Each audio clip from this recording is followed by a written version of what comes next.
Hello, everybody, and welcome to the United Stand. Not That's Football. Private joke. Anyway, we're live on United Stand, and we've got an afternoon treat in store for you. I believe we've got a better midfield and a better centre-back pairing today than we did have yesterday, and yet yesterday is Ten Hag's strongest team. So, return of Ronaldo, of course, definitely the return of Ronaldo, but also the return of Varane as a captain. And I'm looking forward to it. I'm really looking forward to it. Varane's the captain. We'll delve into that. That is the team on the screen as we see it. I'm very happy with that midfield three. I've got to say, very, very happy with that midfield three. I personally will say from the outlet that Garner, Van der Beek and Eriksen is a better midfield three than McFred and Bruno. And I know some people won't agree with me, but the point that it's a debate is a debate. And I genuinely do think that Garner, Donny and Eriksen is a better three. I think that, I'm quite surprised Chong's playing off the right. I've got to say I would have thought maybe Ahmad or Palestri would be ahead of Chong. Is it a Dutch thing? I don't know. But Garnacho starting is good. I think it's been long overdue that he deserves some minutes, and to get them from the start is quite exciting. Ronaldo, obviously, we'll talk about him. Lisandro Martinez debut with Varane. I would argue that Varane and Martinez are better than Lindelof and Maguire. I don't think it's even a debate. On paper, they are. It's just whether they can stay fit and whether they can play to form. We'll have to wait and see on that one. Ethan Laird playing at right back is a real indicator of the issues that you've got with Wan-Bissaka. And then also we've got Telles playing at left back, which we would have expected. Luke Shaw obviously still ill. Sancho still ill. So that's where we are with that at the moment. Why wouldn't we ever look at buying João Felix if Anthony's going to cost us 80 million, says Ben. There we go. So team news out. Heaton in goal. We knew De Gea wouldn't play today. Laird, Varane, Lisandro Martinez, Alex Telles. You've then got Van der Beek and Garner with Eriksen, and then you've got Garnacho, and you've got Ethan Laird, and you've got Cristiano Ronaldo. So very, very happy with that team. Don't know what your thoughts are. Smash a like on the video. Please do subscribe to the channel, by the way. We haven't hit 1.4 million. There's a glitch in the YouTube system. And basically, we are currently on. I woke up this morning and somebody messaged me about it, and I can't believe it. But we are currently on. I know it says 401 on there, but that's something we generate. We're actually 140 subscribers off 1.4 million. So please do subscribe, bottom right-hand corner, because I was going to flip it around then, but there's some stuff wouldn't want you to see. But we're 140. There we go. So we're back to where we are now. So please do subscribe, bottom right-hand corner. Now, who is the captain, says Kelvin in the chat. The captain, and David Cox is liking the look of this team. I am as well, Coxie. But the captain is Varane. And I do think that deserves a couple of minutes of attention, basically because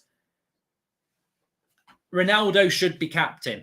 Like, I don't care what anybody says. I don't care whether you like Ronaldo or you don't like Ronaldo. He should be the captain. He has captained this team before.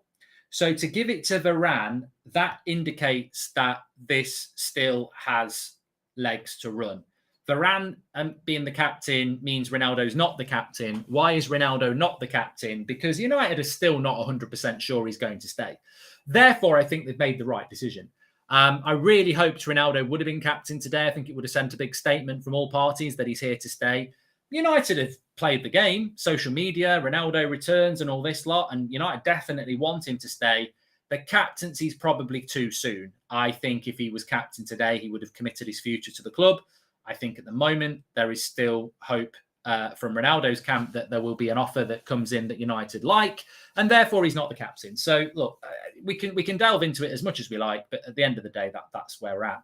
Hi Mark, can you wish my dad Peter a happy birthday? He's just hit retirement age, and whilst he's only been introduced to the United Stand, he's only just been introduced. He's obsessed. Cheers, mate. Happy birthday to Peter. You have good taste, Peter, and enjoy your retirement. We're live quite a lot. You'll find that there's a lot to get your teeth into on the United Stand. So Rafael Varane is the captain. The reason for that is that the future of Cristiano Ronaldo at Manchester United is still very much in the air. So there is nothing that can be said in relation to that at the moment, other than watch this space, which is what I would have said to many people anyway. Ronaldo today needs to feel the love from the fans. Of course he does. But that doesn't mean that Cristiano Ronaldo is going to stay at Manchester United. It doesn't mean he's going to leave United. We've just got to take it day by day at the end of the day. I'm really excited to see Garner and Donny in the midfield together. I think it's a much better option than McFred for the season, says Connor C. Yeah, me too. And look, Rayo Vallecano are not a bad side. I really don't want anybody to think that that is the case, that they're not a bad side, Rayo Vallecano. Mid-table in the Liga last year.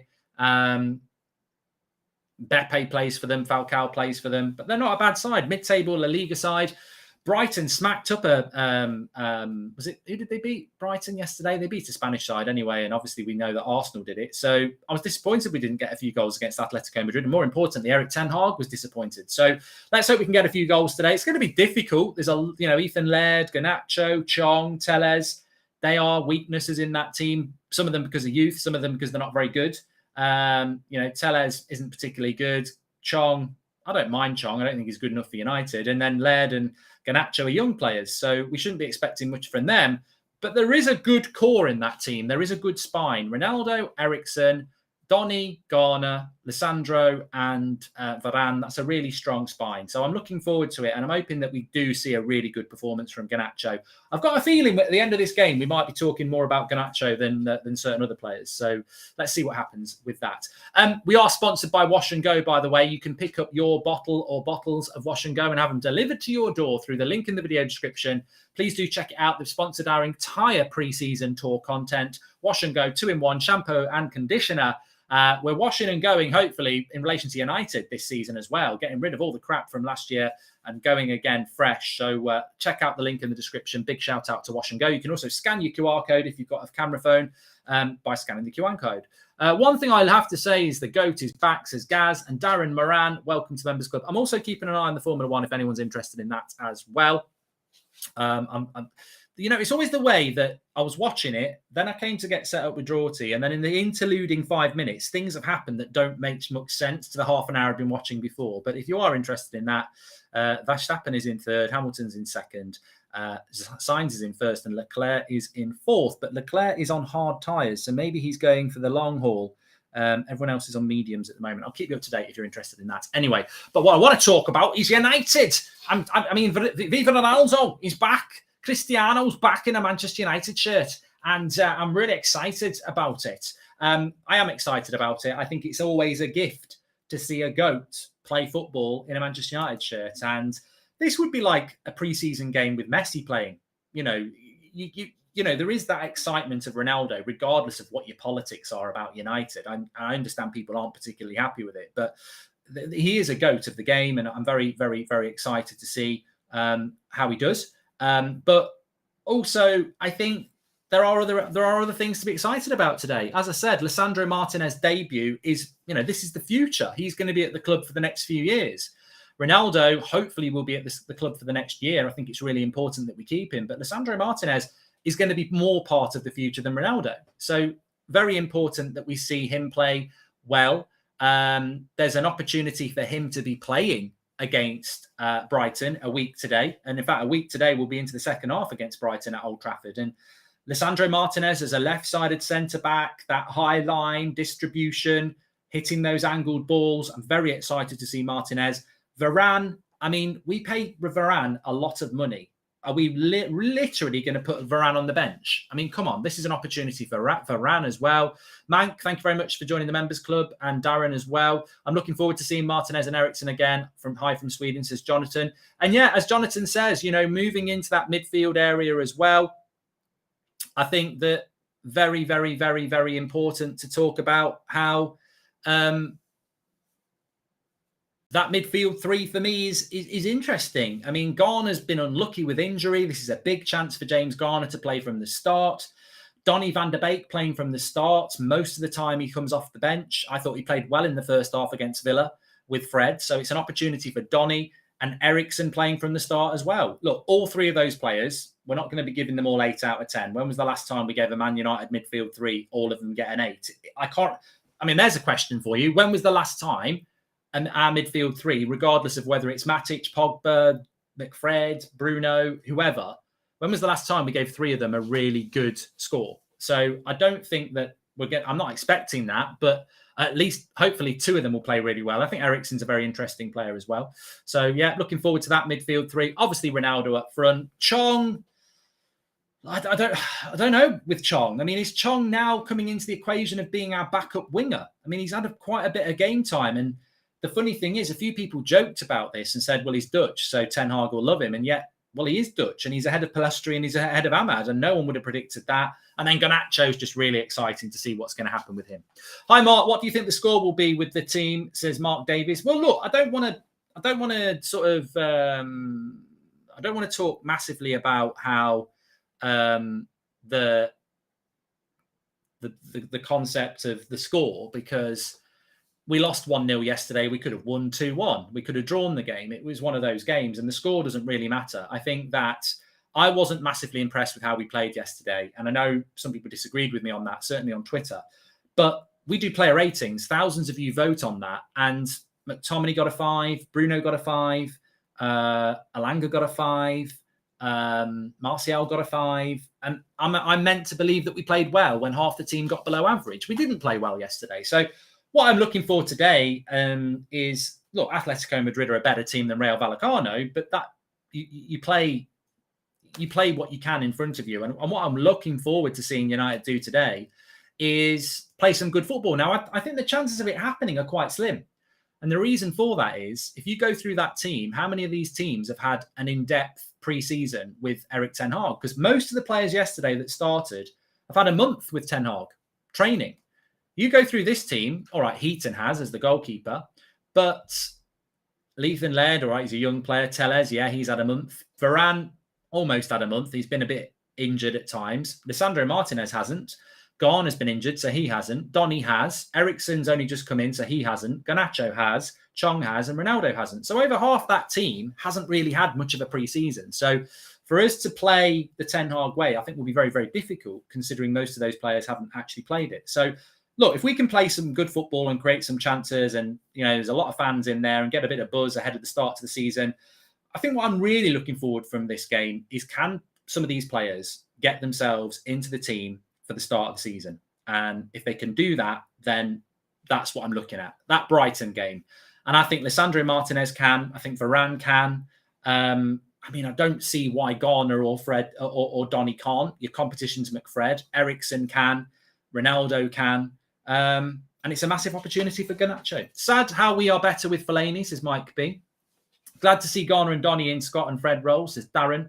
Eriksen playing as a number 10. Is he going to take Bruno's place on Sunday if he plays well? And if Ronaldo plays well, does he take Martial's place, says Sean. I think the chances of Ronaldo taking Martial's places are slimmer, because there is a fitness issue there. But I'm not convinced that that Bruno is safe ahead of Eriksen, to be honest. Gaz says, do you think taking away Ronaldo wages, the lack of championship leagues, do you honestly think there is still opportunities at United? Do you think taking away Ronaldo wages and the lack of championship league, do you honestly think this is still opportunities at United? I don't really understand the question, Gaz, and I've read it twice, so I'll try and answer it. I don't think taking away Ronaldo's wages really means anything, because Ronaldo's wages are obviously very important. And I also don't believe that we are... I don't think we can afford to lose Ronaldo. I think he's too good a player. He won't be 100% fit today. There's no doubt about that. I don't think he might only play 45 minutes. Is Garnacho left-footed as MVP? It's a good question. I've never even thought about it. I mean, for me, he's good off both feet. I can't really tell you what his natural foot is. I'm sure somebody can. Varane is the captain, the gunner guy. Ronaldo will most likely play in the league around 40 minutes per game, says Sakif. But remember, look, Ronaldo still is looking to move away from Manchester United. I'm not going to pretend that that's not the case. No Maguire today. No, so no players. I don't know what the bench is, actually. I will try and give you the bench. I'm pretty sure that the bench will consist of the players that we would expect to be on the bench, the Iqbals and the Charlie Savages. I've even been told that apparently Charlie McNeil might be on there. But I'll tell you who won't be on there. Nobody from yesterday will be on there. And so no Maguire, no McTominay, no Rashford. The bench is Bishop, Kovar, Bailly, Fish, Wellens, Hannibal, Hansen, a good player, Savage, Iqbal, Ahmad, Charlie McNeil, and Show Retiro. So very, very young bench for Manchester United there. I almost feel sorry. I mean, no place for Aaron Wan-Bissaka, by the way. I wonder if that story I got told 3 weeks ago is true, that we've got a buyer, because he can't get near the squad at the moment. I mean, he might well be ill. But the one player I feel sorry for, and absolutely there's no way he should be starting today, but the one player I really feel sorry for is Eric Bailly. Eric Bailly sat on that bench with all those kids. He won't be happy with that. He needs to get his move, doesn't he? I wouldn't have started Bailly today ahead of Varane and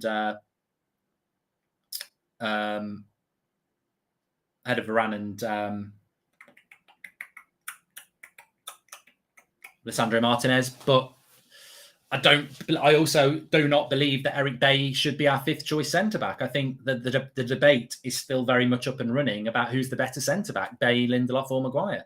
Dylan says, can't wait to see Martinez and Eriksen, and the GOAT returns with a hat-trick. Hopefully great to see Varane and Martinez as well, our best partnership. Well, let's see how they do, Dylan. First game together. Martinez's first game is going to be with Varane, not Maguire or Lindelof. Can't wait for you to predictions video, Mark, and find out which Golden Boot runner you're going to jinx. It's coming out, Scott, actually. I've half recorded it already, so I'll probably put it out tomorrow, actually, on That's Football. So looking forward to that. Can I just say as well, big shout out to Watchalong. It's time for me, Watchalong, Wash and Go. Today's Watchalong is supported by Wash and Go. This is also the second game I've covered in 2 days. So you could say you get 2 games with one presenter. You know what I mean? 2 in 1, Wash and Go, 2 games over the weekend. That's right, Wash and Go. So we are really getting tenuous links at this stage, aren't we? But then again, seriously, I do use Wash and Go every morning because I'm a very busy modern man with a busy family and business to take care of. So I want to save every minute I can. So Wash and Go really works for me with its shampoo and conditioner combined in one. So make sure that you have clean, strong and healthy hair. And for such a reasonable price, you really have got nothing to lose. So if you want to get yourself clean, strong and healthy looking hair, just like mine, then Wash and Go is the place for you.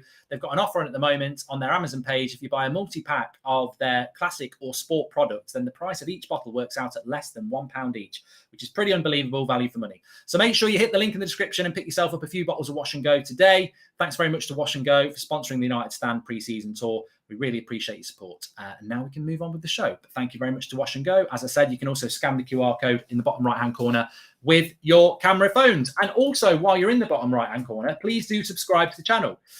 I don't know what's gone on with YouTube, but we did hit 1.4 million yesterday. And for some reason, we haven't hit it.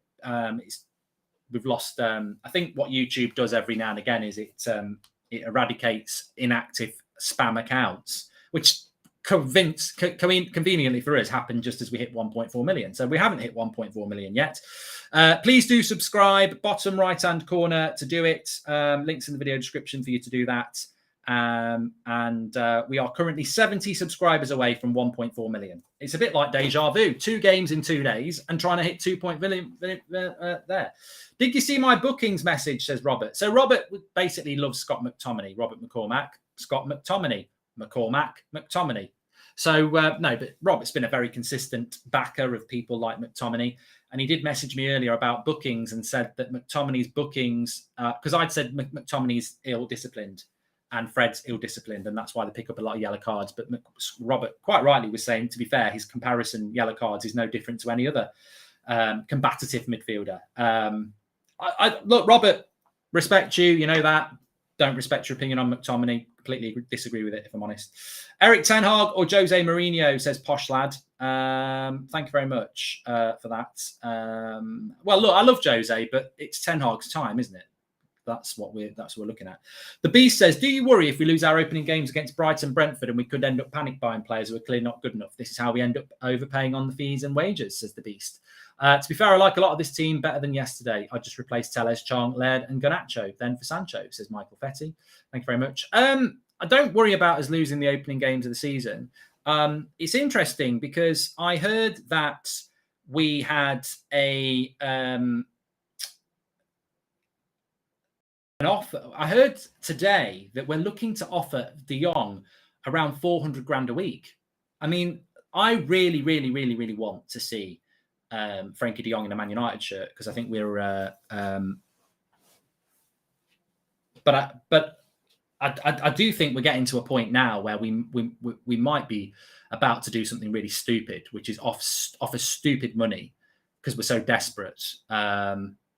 So yeah, Yeah, I don't know what people's thoughts are on that. Which is a better sponsor, Wash and Go or Manscaped? Says Lay. Well, the great thing about them is they're both fantastic sponsors because Wash and Go's for your hair and Manscaped's for your nuts. So yeah, you can use them together. Exactly. Just don't do it the wrong way around. Don't use Manscaped on your head and Wash and Go on your nuts. You've got to get the right combination around. This is the lineup. Sancho's on 350k a week, isn't he, Mark? Says AJ. I mean, I don't know what Sancho's on. I tell you what, though, I'll drop something in here that's probably not that topical, but I was down the pub last night having a chat about football, which is quite a regular occurrence. And I'm not going to take credit for this. I'm going to give credit to, well, we'll call him John. And John said, and it really did create a good point. And he said, the worst thing we ever did was buy Harry Maguire. And I went, oh, breaking news, John. Slow sports news, John. And he went, hold on a minute. I've actually got a good point. So I was like, all right, okay, tell us what it is then. And he said, the worst thing we ever did was buy Harry Maguire. Not because he's a bad footballer. He said, I don't mind Harry Maguire. I think he's a decent player. I prefer Varane and Martinez on paper. They look like they're the better two. But Maguire, I like him. He's nothing wrong with Maguire. But the worst thing we did was buy Harry Maguire. I was like, well, why? How can you like him and then say it's the worst thing we did? And he said, because we had a player called Chris Smalling at the time. Chris Smalling has gone to Roma and done a good job. Mourinho picks him. I think he was the man of the match in the Europa League in their bloody Conference League final. He's a good centre-back, and he was at Man United. And he said, I'd argue with anybody that Harry Maguire is not head and shoulders better than Harry Maguire. Sorry, Chris Smalling. Harry Maguire is not way better than Chris Smalling. We sold Chris Smalling for next to nothing to Roma, and we spent £80 million on a replacement who really isn't £80 million better. He said what we should have done is kept Smalling and spent that £80 million on the midfield. And that's where we went wrong. And he says, I blame Solskjaer on that because that's not Maguire's fault. He was at Leicester. If we'd never gone in for him, he'd still be at Leicester. It's not Maguire's fault. It's Solskjaer's fault. Why did he spend £80 million on Harry Maguire when we had Chris Smalling? And he said, look, you might say to me, Maguire's better than Smalling, but he's not loads better. And we spent £80 million on a player that we didn't really need. And that's why that signing's the worst one we've ever done. And I said, what about Sanchez? He said, no, I still think that. Because he said, the stupid thing is, I like Maguire. He's a decent player, but as a signing, it was stupid. Smalling would have been absolutely fine for the last 3 years. And we spent £80 million on a player that we didn't even need to buy. So, there we go. I don't know what your thoughts are on that, but I thought it'd be an interesting point. In the Formula One at the moment, Russell's second, Verstappen's in first, Sainz is in third, Hamilton's in fourth, and Perez is in fifth, and Leclerc is in sixth. I don't know what Ferrari have done, but I don't think Verstappen can go to the end because he's only boxed twice. He's surely got a box again, but I don't know. I don't know on that one. Maybe he can. 12 laps to go. We'll keep you updated. But we are 36 minutes away from the start of this game. Very excited. Ronaldo's back. Varane is the captain. Lisandro Martinez plays next to him. And a delightful midfield three combo of Garner, Van der Beek and Eriksen. And look, the reason Arsenal are looking ruthless, constant pressing, says N. And I think Arsenal might lose on Friday against Crystal Palace, by the way. United offering to pay 17 million owed plus 450 grand a week, says Glenn. If we do that, we're stupid. But games are won and lost in the midfield. I think we can all agree with that. And that's why I'm excited about that midfield today, because in the midfield is where all the action is. The goal scorers score the goals, of course they do. But the midfield is where the action is. And I'm really excited to see what that midfield can do, because they're going to have a lot of the ball. Garner, Donny and Eriksen. And whether they do enough to start against Brighton or not, they can certainly plant a seed in Ten Hag's head that, when was the last time McTominay and Fred played well? If they play well against Brighton and keep the shirt, we win. If this lot play well today and he starts with McFred, then we know what we've got in the locker. Happy Sunday. Hope all is well, says Cathal. Thank you very much. Please do subscribe to the channel. We're trying to hit 1.4 million again. We're not far off. We're about 50 away. So bottom right-hand corner to subscribe. Thank you very much. Thanks for all the super chats coming in as well. Glenn's a member. We've done that from Glenn. Mark is so jealous of Arsenal right now. Mate, I don't talk about Arsenal. Like, the only reason we mention Arsenal is because we get Arsenal fans in the chat talking about Arsenal. I think you've had a very good pre-season. I've always thought that Arteta was a good appointment, more so than some Arsenal fans. But I do think Palace is a very difficult game. and it'll be very interesting to see. I don't understand how Verstappen's not boxed here. How's he done a two pit stop strategy in a 70-lap race? Doesn't make sense. Oh no, that would make sense, wouldn't it? It should be a 2-stop maybe. Or should it should be a 3-stop. I don't know.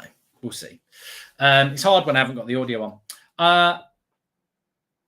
Hi, Mark. What are your honest expectations for United season, says Abhishek? Well, I'm just recording my That's Football Premier League predictions, and I did it today, and I didn't have United in the top 4. So I can't put us in the top 4 at the moment. It's a very brave person to put United in the top 4 at the moment. There's no reason not to. If you think we're going to get top 4, you might be right. But for me, it's too predictive, like, which is funnily enough what predictions are all about. But it's too much guesswork to put United into the top 4. I just can't see United in the top 4 at the moment, based on what we're seeing. Hi, Mark. Thoughts if United re-signed Pogba for 150 million plus 30 million barbershop budget next season, says Eric Ten Hag. Well, yeah, that's not going to happen, is it? Matt from South Africa, based on current transfers, pre-season friendlies, and obviously your personal opinion, what is your prediction for top 6 in the Premier League? Well, I'm not going to do that because I'm doing it on Match Football this week, but I would put United in the top 6, but I wouldn't put us in the top 4 at the moment. So I'm putting my video out tomorrow on That's Football for that.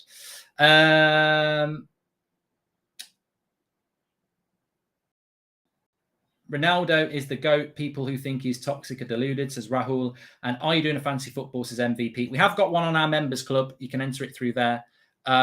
Just going back to the Ronaldo thing, very interesting in relation to Ronaldo. I think that when you look at the Ronaldo situation, I saw somebody today again. I mean, I'm not going to say football's not for you because that's quite arrogant, but you need to research your football better. There are still people that they even bring in Juventus, a completely different league with a different style of football. They bring Juventus into it as well. But there are people out there that there was even a graphic I saw today where it had Rashford goals the season before last and last season. Then it had Cavani goals the season before last and last season, and Bruno goals the season before last and last season. And they all scored a lot less goals. And then they had a picture of Ronaldo saying the reason. And I was like, but Ronaldo's not the reason. Cavani scored less goals, Rashford scored less goals, and Bruno scored less goals. The reason everyone scored less goals last season is because we were crap. And the reason we were crap last year was not because of a centre-forward. A centre-forward is not at fault for a defence that is like a breadstick in a sword fight, or a midfield that's like a bagel, just completely different. The reason we fell off last season was not because of Ronaldo, it wasn't because of Varane, and it wasn't because of Sancho. The reason we fell off last year is because the year before, we fraudulently overachieved. And what I mean by fraudulently is it was deceptive. We weren't the second best team. We just weren't. We finished second, and no one can ever take that away from us. But Chelsea sacked their manager mid-season, and Liverpool had an injury crisis. Also, there was no pressure. It was we had an amazing away record because there's no fans. There was no pressure at Old Trafford, and there was no pressure away from home. So we parked the bus and we hit teams on the break, and we didn't get booed for it at Old Trafford for playing crap football, and we didn't get intimidated from chance after chance against away fans. We basically played behind closed door football. Soon as we came back in front of fans, the intimidation of the away grounds meant that we couldn't stand the pressure, and the home fans meant that we couldn't play like that because they wouldn't put up with it. On top of that, teams figured us out. They knew Solskjaer was a counter-attacking football manager, and teams dealt with that. They didn't leave the door open, and they just beat us in a different way. And then the biggest thing of all is the midfield was just non-existent last season, and we didn't buy a midfielder. So, look, it's got nothing to do with Ronaldo while we failed last year. And if you think it is, then I think you need to understand football a little bit more. How likely does United bring in more signings, says Kevin? And Mark, we start with a couple of wins with new manager, then we draw, then we lose. I think players will let us down again this year, says Irfan. Somewhere deep in our minds, we thought Maguire was great because we bought him for that price tag. Just like in life, we think expensive means better, says Sharat Kamath Fitness. And as much as I like him as a coach, and Ten Hag's key decisions on captaincy and first team starters has been dreadful, third season with McFred and Magaluf as the pivot, says Daniel. Well, the season hasn't actually started, Daniel, has it yet? So I don't think that, I don't think we can, honestly, say that. I've completely misread this Formula One, by the way. Verstappen is not going to box, and he's actually going to end up winning this race. So I don't know what that's all about or why. But Hamilton's just gone up into third, though. He's got the pace over Sainz, so the Mercedes cars have done very, very well in this race so far. But I've completely misread this. So it looks like Verstappen's going to win, and it looks like Hamilton and Russell have probably just given Verstappen the title already, because the Ferrari have messed this race up. I don't know what they've done. Good luck to England women, says Rob. Yeah, unfortunately, well, if you're watching United, you'll have to tune in for the second half of that if you're interested, because there's a bit of a crossover. Mark, a bone to pick with you. Yesterday, you said the game was maybe an eye-opener for Erik ten Hag, but at his position, wouldn't he have seen all the games from 2 or 3 years over and over as due diligence, says Jacob? No, I don't think he has. I don't think Erik ten Hag has spent his time watching all the things that we know about United. I think he's actually one of those managers who wants to just learn it himself. Because the problem is, if Erik ten Hag was watching DVDs of United last year, he wouldn't just be watching the players' mistakes; he'd be watching the manager's mistakes. So I actually agree with what Ten Hag has done. Like, I think he's got to learn that McFred don't work. I think he's got to learn that Magaluf won't work. I think he's got to learn about what Bruno does and what Rashford does. And he's got to change all those things, because if he was watching DVDs of last year, he might think, well, I don't like McTominay and Fred, but then he might be going, I don't like how Solskjaer set the team up. I'd set them up differently. So there's almost no point Ten Hag making decisions off other managers' lineups. He's got to learn it himself. And I think yesterday would have been an eye-opener for him, because he would have seen the things we've seen within his system. I saw an interview with Gaza the other day where he said he saw Sir Alex at an event recently and he was still angry with him for not signing him in 88, says Glenn. And I think he's the reason, but not the fault. I wonder if it's how he disrupted the dressing room that caused the other players to down tools, says Corbs. Mate, I think that's one of the... I think you're stretching there. I think you're clutching at so many straws, they're falling on the floor. So now it's Ronaldo's fault because he demanded the team do better and the players down tool. So if someone walks into your workplace tomorrow and they're better than you and they demand everybody does the job well, it's their fault if everyone else downs tools. That's just weak mentality from the people who down tools. So I'm not having that. I think the actual time to evaluate Ten Hag is after a couple of games in, after he has seen all the players he has at hand playing, says Derek. I think the time to evaluate Ten Hag will be in September and October. I don't think it will be before that, because I think that obviously Hamilton's got so much pace at the moment. Russell needs to let him through. I don't know whether he will. I don't think he will. He should have done. He's got to let him go. He's got so much pace. I don't know. Yeah, Hamilton's through into second place. Was hoping you'd have your washi costume on for the last pre-season match, as Joshua. If I had one, mate, I would. I mean, he's 10 seconds off Verstappen, so he's not going to catch him in 5 laps. But it's putting a smile on Toto Wolff's face. I think we give Ronnie the gimme, gimme, gimme Cavani song and then watch him smile, says PT. Look, it's going to be very interesting. I'm very excited to see Ronaldo playing, and can't wait to see what happens. Team down tools for a decade, no trophy in 5 years, says Vashta. I mean, that's the great point as well. I mean, we're acting like last season was a blip. We haven't won a title for 5 years. Graham Outerbridge says this is a group who didn't like training after dark. Ronaldo was never the problem, says Graham. It's amazing that there are people in the fan base who think that he was, but no, 100% not. As soon as Roy Keane thought he was better than the players, he was shown the door. Ronaldo needs to improve his attitude towards other players quick, says Martin. Well, you don't really understand what happened with Roy Keane then, do you? And as per the Daily Mail, are we paying Frankie de Jong's wages, says James. The trouble is, Roy Keane was absolutely correct. Roy Keane said that some of these players ain't good enough for United. But the problem is, he said it in an interview and Sir Alex didn't like it. But Sir Alex loved it 3 or 4 years before, when Roy Keane used to come out when we get knocked out of the Champions League and say things like, the fans weren't good enough, they're too busy eating the prawn sandwiches, or we should have bought a player last summer because the team's dropped off a bit. So there was a massive contradiction in how Roy Keane was dealt with. Look, you talk in prime time for me. Roy Keane was my favourite player. And, you know, I remember those days like it was yesterday. Roy Keane was booted out the club and it was wrong. You know, Sir Alex decided that he was going to make an example of him. He didn't make an example of him when he did far worse 5 years before, because he couldn't afford to lose a prime Roy Keane. Roy Keane was let go because he was coming towards the end of his career, and it was the time that Sir Alex felt like it was time to get rid of him because he could afford to do it. Roy Keane said a lot worse publicly than he did in that MUTV interview 5, 6, 7 years before, and he never got booted out. Hi, Mark. The King plays in 30 minutes. I'm so excited to watch him play again, says Ty. And hi, Mark. Not caught a live show in a while. Hope you're doing okay. It's scary to think who the dressing room leaders, motivators with high standards will be. If Ronaldo leaves, can't blame him, though, says Nick 97. Mate, I'm not going to deny that Ronaldo still might leave the club. In many ways, that makes today even more exciting, because it could be the last time we see him at Old Trafford. I hope not. I hope he's going to stay, but there's a lot of work to be done on it. I saw on Twitter that United are preparing a 450 a week, 50k a week contract for De Jong and are willing to pay the 17 million. Apparently, don't know if it's true. At Sport have said it. Well, at Sport are quite unreliable. They've also said that Chelsea are ready to make a bid for him as well. So it's difficult to say.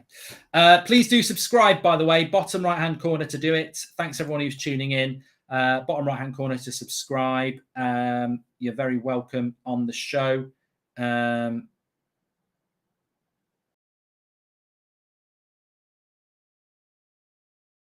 I'm just checking if we've hit 1.4 million again. We're about 10 away. So bottom right-hand corner to subscribe. Let's see if we can hit 1.4 million again.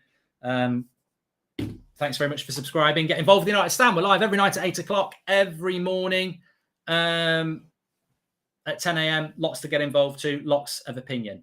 Do you think Garner is ready for the first team, or do we need another season on loan, says Christian? I think Garner is a really big differential in this game. I really do. Let me just have a stretch, actually. I think he is really a big differential, because Garner would have had game time on tour, as we know, but he was injured. So we saw people like Iqbal and Charlie Savage who did well, but Charlie Savage and Iqbal ain't ready for the first team. Garner, I believe, probably goes on loan because he needs more game time. But if he was to play well today, who knows? Who knows? Hi, Mark. Could you wish my relative Jaden from Boston well on his chemo treatments for leukemia? He's very brave for 13 years of old age. Pleasure to, mate. And thank you very much for letting us know about that. Jaden, I wish you all the best in your treatment, as I'm sure everybody in the chat does. All our love and support is with you, Jaden. Thank you very much.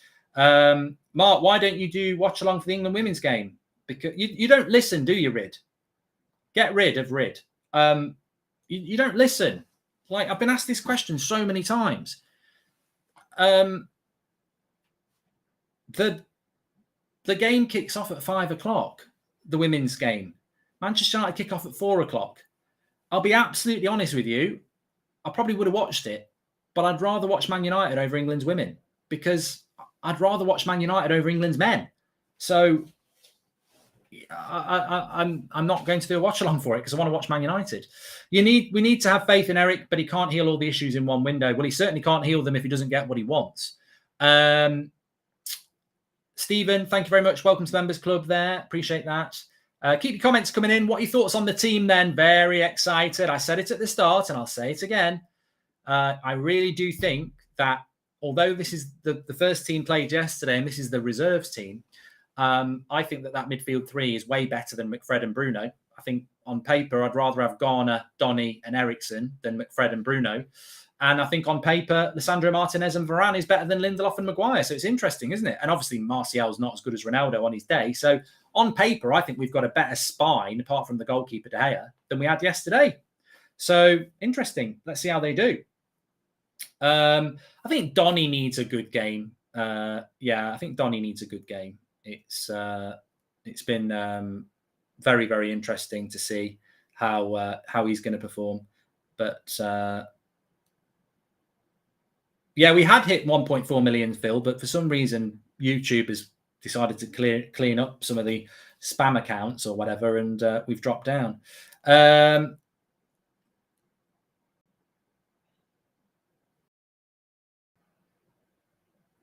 On the final lap on the Formula One. Mark, who do you think has done good in pre-season, says Gemma. Good question. Who do you think's done well in pre-season?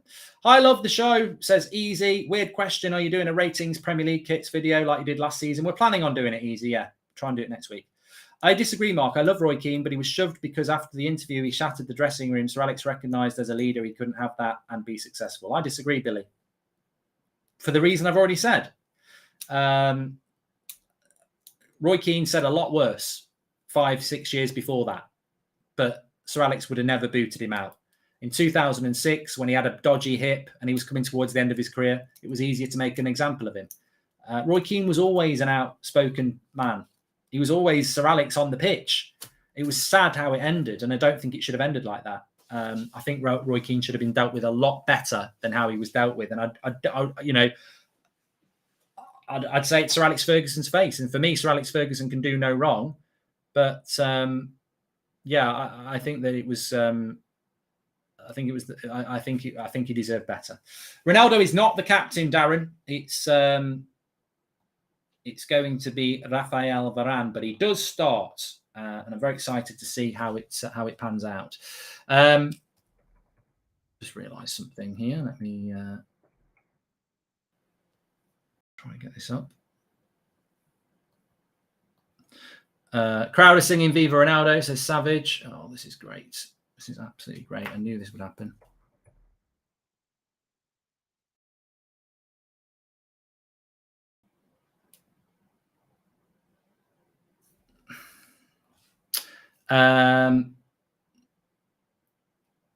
Ethan Laird is playing at right back, David. Yes, he is. And this is our best centre-back pairing, says Manraj. Why do most managers prefer defenders as club captains, says Shat? I don't know. Don't know, really. I don't know. So sure about that. But they do. They do. Right, there we go. Let me get that on. Steve McLaren. I just realised I didn't have the game on, so I wasn't actually able to comment on anything, but I can now.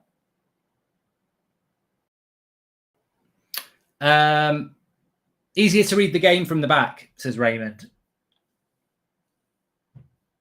Steve McLaren looks like he's got a cigarette in his hand. It's a pen. Imagine that if he was sat there. Mark, I'd be happy if we got a midfielder and Anthony, and anything else is a bonus, says Clements. Yeah, I think that if we could keep Cristiano Ronaldo, buy Frankie de Jong, and get Anthony, I would be happy with that from where we're at. I know he wants Dumfries. He definitely wants Dumfries. And I think Dumfries would be an interesting signing, but that depends on Wan-Bissaka going. I don't know what the story is with Wan-Bissaka. I really don't know what the story is with Wan-Bissaka, but Ten Hag's on the pitch. We've just tweeted it on United Stand if you want to check it out. Ronaldo's back as well. Ten Hag says, I've got to experience it, but of course it's a highlight to walk out of the tunnel. In the end, it's about what's on the pitch and the performance. Manchester United are preparing. Okay, let me have a quick look here. Only 15 minutes to go. Exciting times. Looking forward to this today. Just want to see some good football as well. Not scoring yesterday was really frustrating. I think we can all agree with that. So I just want to see some good football. See some goals. Ronnie and Donny having a little chat on the pitch there. Okay. Please do subscribe, by the way. Bottom right-hand corner. We're so close to 1.4 million. Thanks, everyone who's tuning in. Ronaldo being applauded heavily by the crowd as he warms up. I don't know who these prats were who thought that you can boo. You might be able to boo some players, and I don't agree with it anyway, but you're not going to boo Cristiano Ronaldo. Bloody grow up on that one. We got beat yesterday by a team that has largely been together for a couple of years. Most of the players in Athletic know how to play in Simeone's system or style of play. United still a work in progress, says Chicano. Absolutely spot on. Absolutely spot on. I think it's a great point, and even Dan is saying it in the chat as well. Yeah, I think you're absolutely spot on. Do you find Ronaldo not captaining the side weird? I'll come back to that, Yemi, because I've spoken about it already. But Chicano's absolutely spot on. I watched Liverpool against Man City in the Community Shield yesterday. I mean, some of you might have joined me for the That's Football Watchalong, and I said it a few times there. pre-season for those teams is just about getting yourself ready. The system and how to play, they know what they're doing. They know exactly what they're doing. And there's just no issues there at all, because they've been playing together for years. That is what Ten Hag is going to have to try and build. The problem we have at the moment is the team isn't good enough for him to build anyway. It will take him time to teach these players to play the way he wants to play. But like Klopp and Pep, they didn't just inherit Hodgson and Brendan Rodgers and whoever else's signings, or Mancini and Mark Hughes signings. They had Klopp and Pep signings, and they had bloody plenty of them. And I get tired of listening to these ex-pros coming out with bullshit about how it took Klopp years to do it, and you've got to give Ten Hag time. But they always leave out the fact that to do it, he's going to have to get rid of some of the crap players that you live up the arse of. Like, Klopp did not do it with the squad he inherited, and neither did Pep. They must be given the signings and time. And where many United fans are right, in my opinion, is that they're frustrated by the lack of signings coming into key areas at the start of a new season, i.e. midfield, i.e. the attack. The attack is weak and the midfield is weak. And I think Tahith Chong is a prime example. Is Tahith Chong now our backup right winger? Which I find amazing, but he may well have to be, because we haven't bought an attacker. And that just shows you the issues that he's got, because he's having to work with what he's got. United should never be the place for any player to resurrect form. We have to stop hyping up bang average players. Passion and pace merchants won't take us anywhere, says Shubham. Hi from Essex, says Adam Locke. Thank you very much, Adam.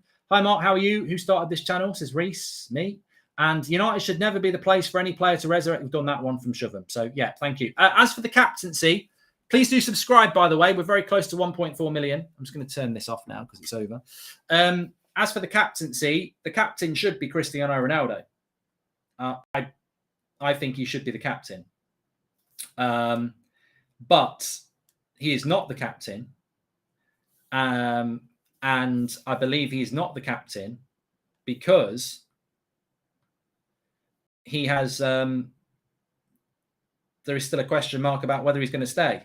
And I suppose United, ever the PR-aware football club, have thought, we better not give him the captaincy when we don't know whether he's going to stay. So I think they've gone for Varane. Because 100%, Ronaldo should be the captain today. He's captained the club before. He captains Portugal. He's our best player. There is no reason for Ronaldo not to be captain today. Like, you wouldn't demote Ronaldo as captain. I think the reason he's not captain, and I do agree with it, is because it's still not certain whether he's staying or not. So that's effectively why he's not the captain. I think if he was staying, he would be the captain. And doesn't mean he's not going to stay, by the way. I just think at the moment, there's still a month of the transfer window to go. Think this current squad can finish above Arsenal, says Right. It's very hard to... I can't predict where United are going to finish. I would love to do it, but I can't predict where United are going to finish. And I'm very, very rarely stumped for an opinion. But I can't predict where United are going to finish. I think it's so difficult. We could buy 2 players, and I might think we've got a chance of 4th. We could stay with this squad, and I think we might not finish in the top 6. It's so difficult to predict. But look, I'm looking at the crowd. Fantastic day out. Great to see so many young fans there as well. Getting to see Ronaldo maybe for the first time, maybe for the last time. But yeah, great to see Cristiano Ronaldo playing for Manchester United today. And Adam was saying as well, a real family atmosphere at Old Trafford today. It's not like a normal match day. It's a pre-season game. A lot of excitement, and the sun is shining as well. And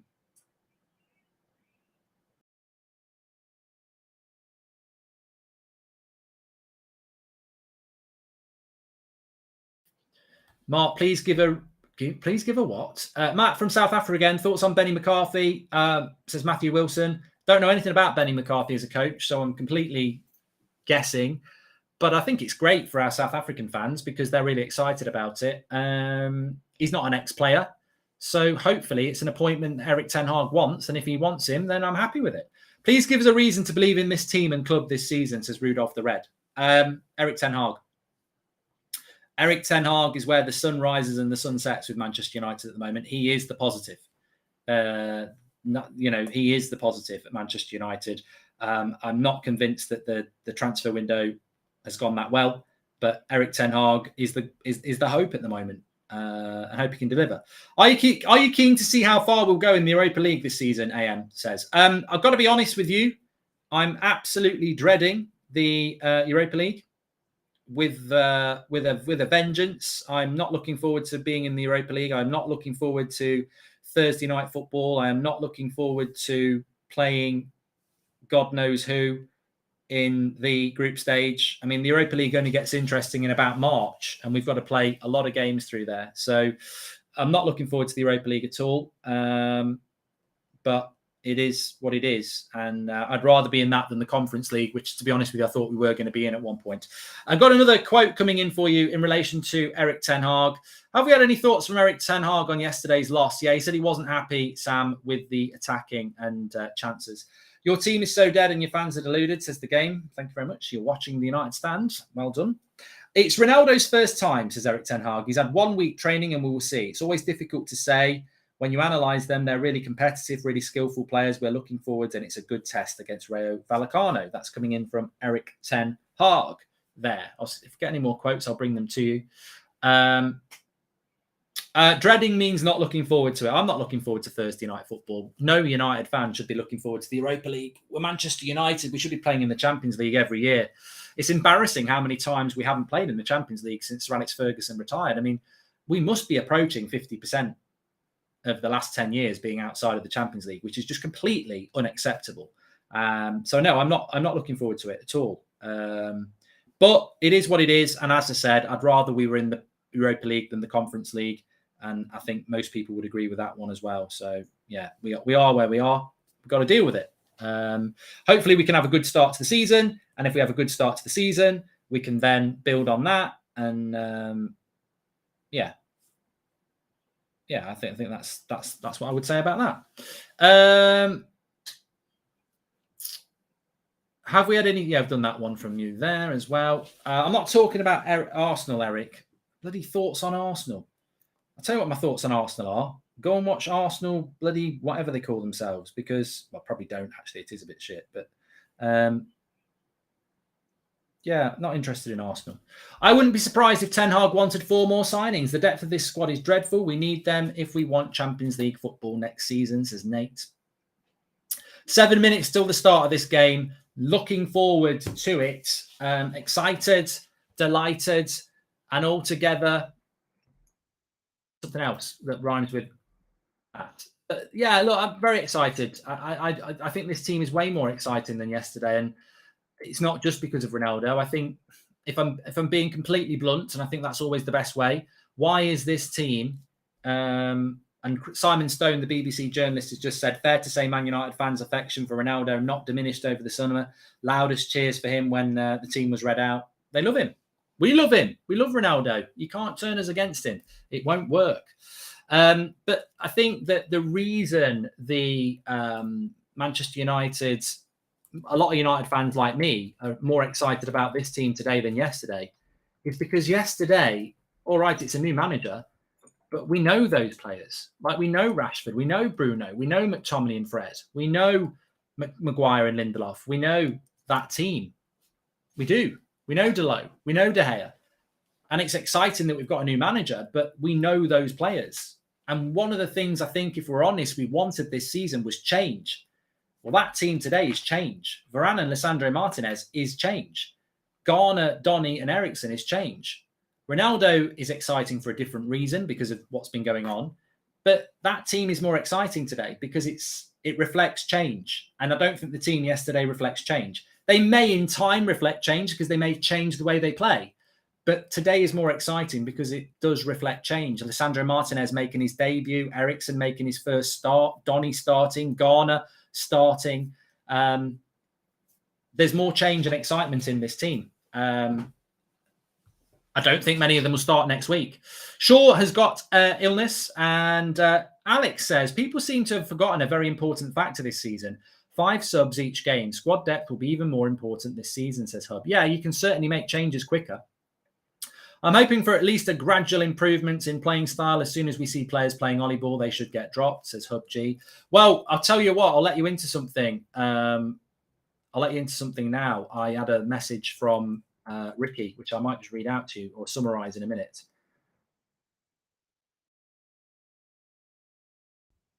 And you might be able to sort of guess along the lines of what he said. So this is what he said to me, and he won't mind me reading this out. He said, watch how many times Bruno loses it when he's not actually trying anything difficult. Poor touches, first-time passes that don't come off. I've been on about it for 2 years. The last 2 managers didn't see it. Surely this one will. If he doesn't, we're screwed. I honestly believe I've seen better Sunday League players. The first thing he needs to do and learn is when to take a touch and when not to. He doesn't know what he's doing. So Ricky very much still on the old Bruno is the problem, or one of the big problems in that team. He wasn't that impressed with Rashford either. Players are coming out onto the pitch. Thanks for the content, Mark. Hopefully it's a result today, says Charlie. Manchester Evening News are talking about United going for Fabian Ruiz. Any updates on that, Mark? Also news coming in about talks with Salzburg, says Vivek. Thank you very much for that. I've heard nothing about that at all. So there we go. Ericsson walking out onto the pitch. Tahith Chong, of course. Ronaldo.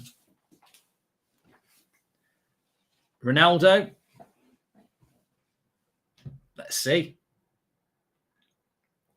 The spine of this team is better than yesterday, says, I can't read their name. And love the show, Mark. Watching for a long time. Matheus Nunes would be a good replacement for De Jong. Pep praised him a lot. Also, Pedro Neto for Anthony. I don't think we're looking at replacements, George. I really don't think we're looking at replacements. I mean, it might not be a bad idea to do that. But I don't think we are looking at those sort of replacements, to be honest. Anyway, we're about to start the match. Looking forward to this. Lisandro Martinez, home debut. Ericsson, home debut. Actually, it's Lisandro Martinez's debut, isn't it? He's not played any minutes yet. So, obviously, Ericsson played a bit yesterday.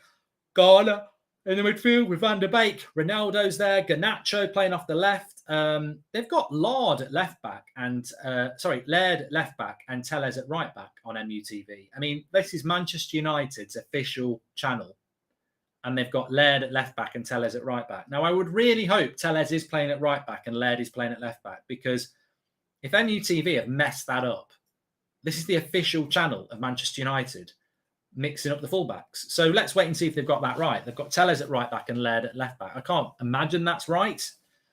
I mean, Ten Hag likes naturally footed players, but we'll see. We'll see. Falcao is up front for Rayo Vallecano. You might recognise him. Beppe, I don't think is there unless he's not going by his proper name. I can't see him on the bench either. So he might have a different name. Someone in the chat might tell me it's something else, but Beppe is a Vallecano player, but I can't see him on the bench or in the starting lineup unless he's going by a different name. So there we go. Let's get ready to go. Ten Hag's got a smile on his face. Old Trafford is packed out. It'll be packed out this time next week for the Brighton game as well. Radamel Falcao playing up front. Laird is going to Watford on loan. Yeah, I wish we were getting a bit of money for him, but back in the Championship on loan doesn't really move the needle in the right direction. Varane is the captain. Ronaldo's ready to go. And I'll tell you when the match starts. They've got it wrong on MUTV, haven't they? Packed out Old Trafford for a pre-season game against Rayo Vallecano. Apparently, there was quite a lot of empty seats planned for this game, but the fact that Ronaldo was here has sold it out. Rayo Vallecano will start, of course, attacking the Stretford end. And we're off. Sabir, welcome to the Members Club. Please do subscribe, by the way, bottom right-hand corner. Big shout out to Wash and Go for sponsoring the channel. They're in straight away, Vallecano, and straight away, it's an early save from Tom Heaton. You wouldn't believe it. You wouldn't believe what happened there. 2 passes in behind Ethan Laird. The young lad caught very, very, very much napping there. Just straight from the kickoff. They're in behind the young right back. He gets a shot off, and Tom Heaton makes a decent save to his front post. You'd expect him to save it, but a slow start by the young right back there, Ethan Laird. He needs to wake up a little bit. Corner comes in, headed away.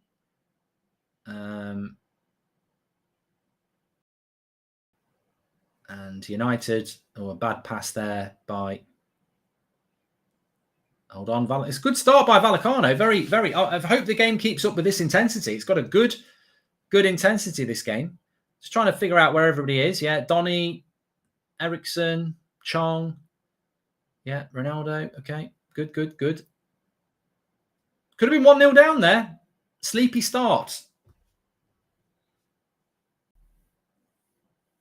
I mean, to be fair, you can't blame the rest of the team. It's just a ball in behind the right back and he's sleeping. But here's first touch for Lisandro Martinez. Intelligent little pass. And Garner, good in possession. That natural left-footed player with the left foot. It's so good to see.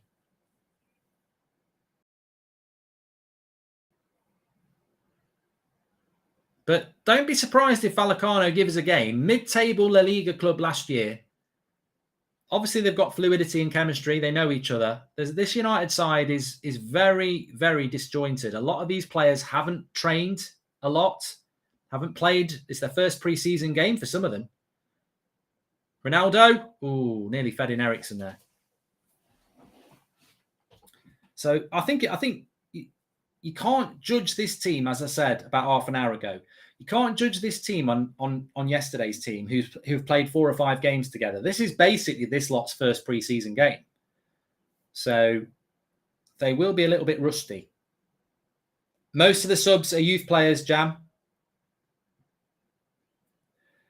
Ethan Laird needs some help here.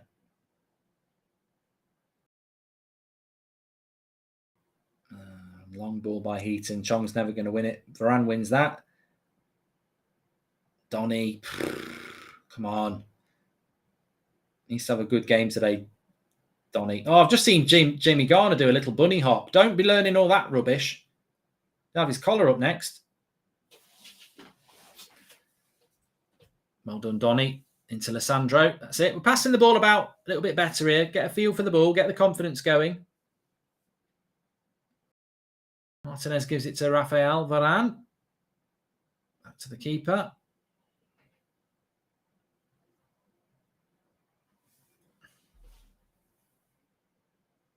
Ronaldo caught in possession. Coming a bit deep there, Ronaldo. Deeper than Ericsson. And then Chong gives the foul away. Rayo Vallecano being very aggressive, says Draken. Good. Good. You need that. You want to work out in pre-season. A lot of rusty players for United, as we know.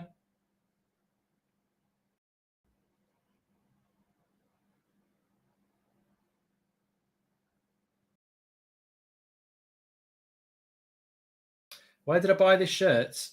Probably John Lewis. Varane is the captain, Reese. Please do subscribe, by the way. Bottom right-hand corner. Thanks, everyone, for tuning in. Come on, keeper. Well done. Garnacho really has that X factor. I hope he develops into the potential he looks like he has. Says Dan, nice to see Garnacho starting this game, actually. A lot of people were a bit confused as to why he didn't get many minutes. I don't think he got any minutes on tour. But to be honest with you, if I was Garnacho, I wouldn't have minded not having many minutes on the tour to be starting this game. You know, starting a game is more important than having 20 minutes at the end.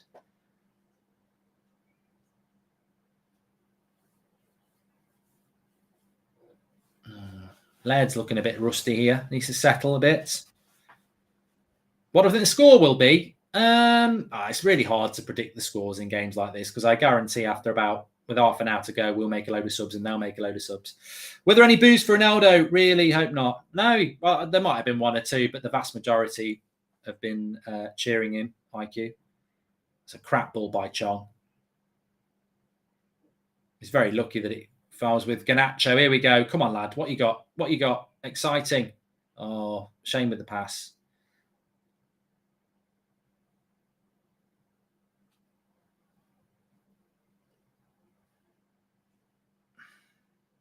Ronaldo's playing yet.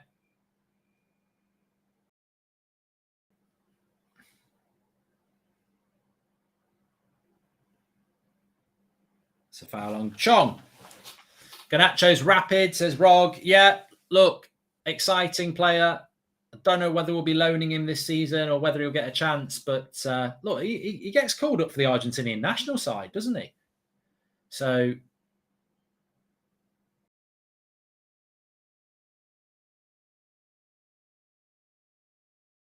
early days to be predicting out, well, to be assessing a player. But United having a lot of the ball. We've seen this every game under Ten Hag so far. That's 70% possession. Garner always making himself available for the balls, his IQ. There's a lot going on, actually. I'm trying to keep my eye on a lot of things. 5 minutes in, but love Martinez already, says Rui. Looks very composed. Yes. Goal kick there for Rayo.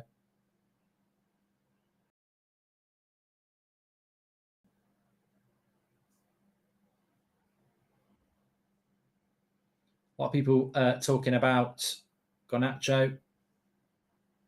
Get Chong off the field. I'm very surprised that Chong's getting the game time. But to be fair, who else could you have played today? Could have played Ahmad, could have played Palestri.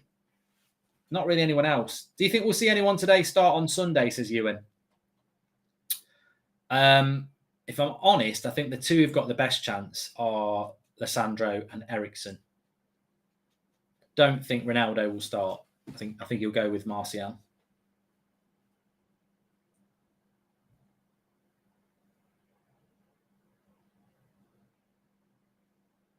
Iqbal's on the bench. Future.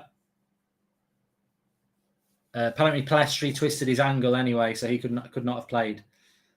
I mean, it's not looking good for Ahmad, is it? You'd think Ahmad would be starting ahead of Chong, but maybe it's the Dutch thing. Good cross, well dealt with by Varane. Second ball. Well done, Laird. Go on, Chongi. He's just too lightweight, Chong.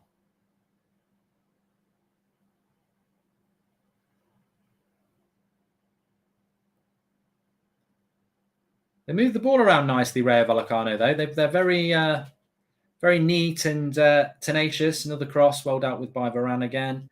They're getting in down the Laird side a lot. They obviously are exploiting him. Do you think Ronaldo will ever be captain, says the Honest Tiger? Well, I'm sure he'll be a captain of somebody. He might not captain us. Do you think Haaland will be Lukaku 2.0, says Lav? No. And I like how Garner's getting the ball like a CDM should, says Akshay. Yeah, he's not hiding, is he? It's very evident that he wants the ball. Garnacho looks hungry. In 8 minutes, he's shown what we've been waiting for Rashford to do for 2 or 3 years, says Ashji. It's interesting that you mentioned Rashford. I was thinking about this morning. I'm a big fan of Rashford, but I've got to say, when was the last time he did anything? Like when did? And I'm not picking on the lad, but like when was the last time he did anything that you went, wow? And that's the problem with Rashford. Like, if you're Mo Salah or you're Son or you're Mane or you're Bernardo Silva or you're De Bruyne, there are moments in a game quite regularly when you do something. And I almost feel like Rashford's going to score a good goal at some point and everyone's going to say he's back. But being back is doing it consistently. And I know he scored some goals, but I haven't seen him do anything that Rashford used to do for a while. And that's what I want to see. I want to see the old Rashford back. That's when he's back. Good play by United here. Well built up. Into Laird. Go on to Chong. On his left foot. Chong. Back to Laird. Little cross. Oh, good play by United there. Very, very good. Good link-up play. Patient with the ball around the third. Nice to see what Eriksen does. Just rotating the ball. Not looking to do anything stupid. All very simple, but all very effective. Corner to United. Garner's looking great, says Nicola. Lots of good positive starts out there. The only thing I remember Rashford did last year was score the winner versus West Ham, says It's Hap. Yeah, I just feel with Rashford, he's going to score this real worldie and everyone's going to say he's back. But actually, the definition of being back is that he used to do that on the regular. That's when he's back, not when he does it once, because he's not done it for a long time, something special. He used to be doing something special virtually every week. Good play here. Garnacho, good block. Tellez, I don't know what he was doing there. KD, I think you make a great point. When Eriksen got that on the edge of the box there, he just rotated the possession. I think Bruno probably would have had a shot. Look at Garner just dropping in to take the ball again. Always wants the ball. Deserves a tweet, really.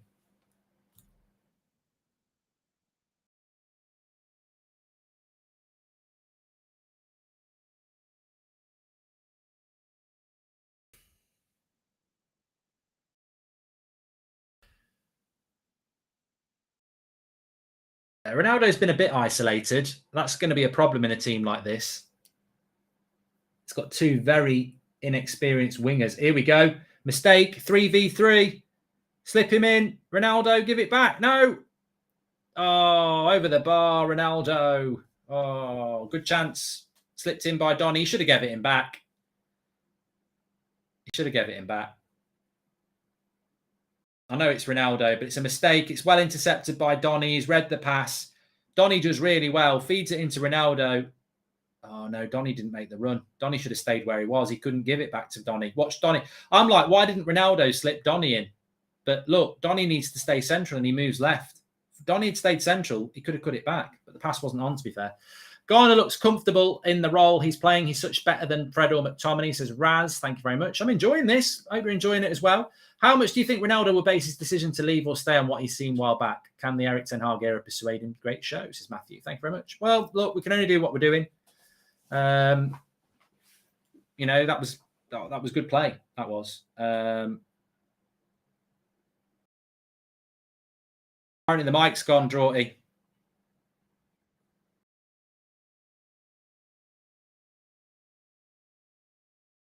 Just some people in the chat are saying the mic's gone weird. Oh no, some people are saying it's good. Our first game that's not on TV this season is against Leeds, one of our biggest games. It's a shocker. I think we're on telly for the first 7 though.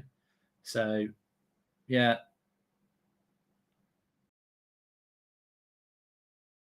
I just thought there was a few people talking about it, and some of them are members.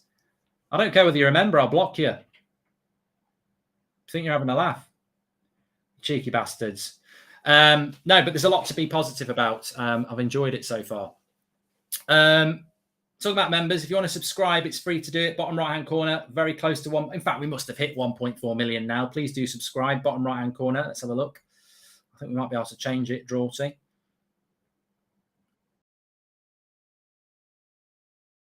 Yeah, please do subscribe. Bottom right-hand corner. I think we're very close to being able to change it to 1.4 million. United stand. Everyone's welcome on here. 8 o'clock every night, 10 o'clock every morning. All the latest news, reaction, watch-alongs. Looking forward to it. Looking forward to it. So 13 minutes gone. Vallecano giving us a good game. It'll be a really good workout. And I think we've played well. Lovely play by Garner. Megs. Chong, get rid of it. Oh, he loses the ball too much. No, he doesn't. Into Ronaldo. Oh, he loses it. It's good. What a ball. What a bit of play by Garner. Magnificent. Oh, here we go. Garnacho. Bit greedy into Garner. Oh, what? Why don't you slip it into Donny, you prat? You greedy git. You want sacking for that, Chongi. Everyone else is passing. Just slip Donny in. What's he shooting for from there? Lovely play by Garnacho. Just slip Donny in. Look at him. Fucking hell. What sort of shot is that there? Eriksen's having a word. Good tempo, enjoying it. Laird and Chong look way off the rest of the team, says Patrick St. Pierre. But we're very right-sided. We're going down the right-hand side a lot because Vallecano obviously think it's our weak side. But Varane with about the 4th interception, having a really good game, Varane.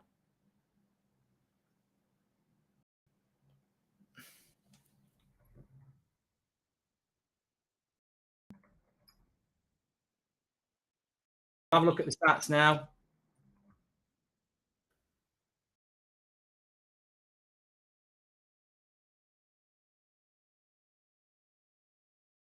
They're definitely targeting Laird, but they can't get past Varane. Got the stats on the screen. I'm surprised it's only 53% possession. Now we know Ten Hag will want that to go up. Passing accuracy, very, very good. 3 shots to 1. Passes. I mean, big shout out to Vallecano. They're actually giving us a good game here because, you know, Atletico Madrid, they're not bothered about possession, but Rayo Vallecano are desperately trying to keep up with us. Garnacho's looking sharp, exciting future for him, says Jordan. Is it just me? Because Garnacho looks better and more fluid than Elanga. Daniel, thank you very much. Lard and Chong look way off the rest. That's from Patrick. Garnacho looks the real deal. I would keep him in the squad next season, says Shane. I think Garner's been very impressive as well.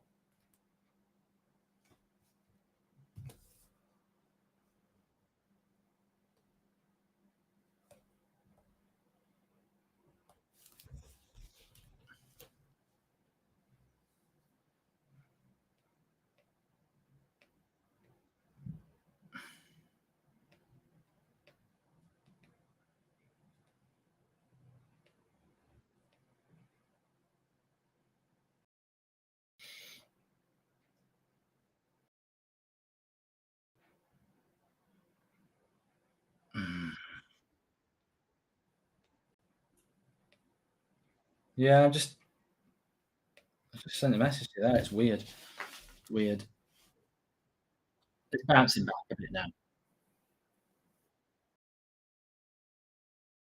That's a good ball by Chong. Garner. Look at the movement here. Good. Ericsson. Chong.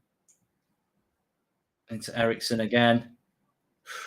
We're moving the ball around a lot better. Best thing about this United side is that the two centre-backs pass the ball so much quicker, says Daniel Robson. Well, both centre-backs have looked very comfortable. Don't know who the guy in number 7 is, but we should keep him, says Sean Atwood. Yeah, we're moving the ball around really nicely. Really nicely. Garner, Donny, and Ericsson, especially. And then Garnacho. And to be fair, Chong's not been too bad the last few minutes. Hi, Mark. Can you say well done to my sister, Lydia, for completing the 4th year of medicine? And thanks for all the hours of entertainment. Shout out for Lydia. Well done. And like Chong isn't that good, says Alfred. I like what I see. If Garner doesn't hide at all, says WS. And also... Ericsson looks the player Pogba was supposed to be, says Treble Champ. Well, the thing about Ericsson is he will keep the ball, he will keep it simple. And I tell you what, we've had 20 minutes and it's flown by, and that's not always the case when you're watching United. Nice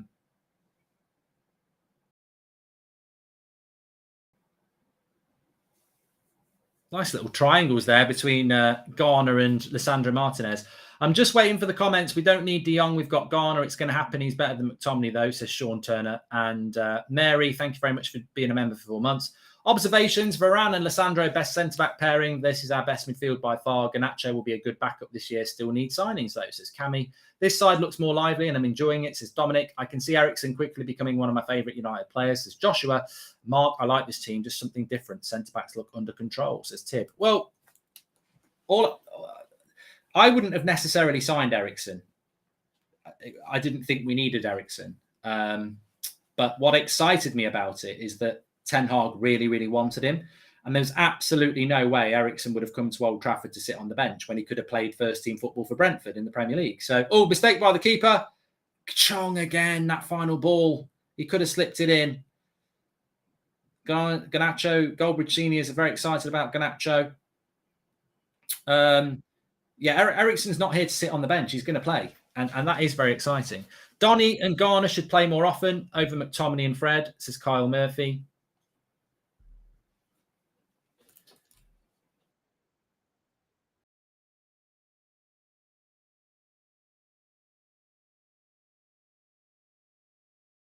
Okay.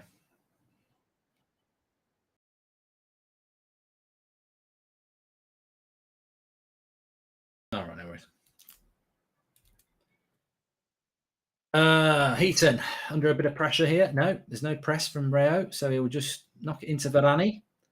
Gives it him back. Yeah, the centre-backs, there's a great point that is, that Varane and Martinez do move the ball a lot quicker than Lindelof and Maguire. Chong is shocking, says Alec. I don't think he's been terrible, but, I mean, he can't be part of the future. Garnacho has looked impressive. Should have been started rather than Elanga last season. Garner and him should stay this season, says ESC. Good cross. Oh, I tell you what. Was that a corner or did he get onto the end of that, Falcao? I think it was a corner. Yeah, I'd like to see that. I'd like to see that again, please. Can we see the replay, please? Down the left-hand side. Cross comes in. And I think it's Lisandro Martinez who gets himself involved. Yeah, I think Martinez cuts it out.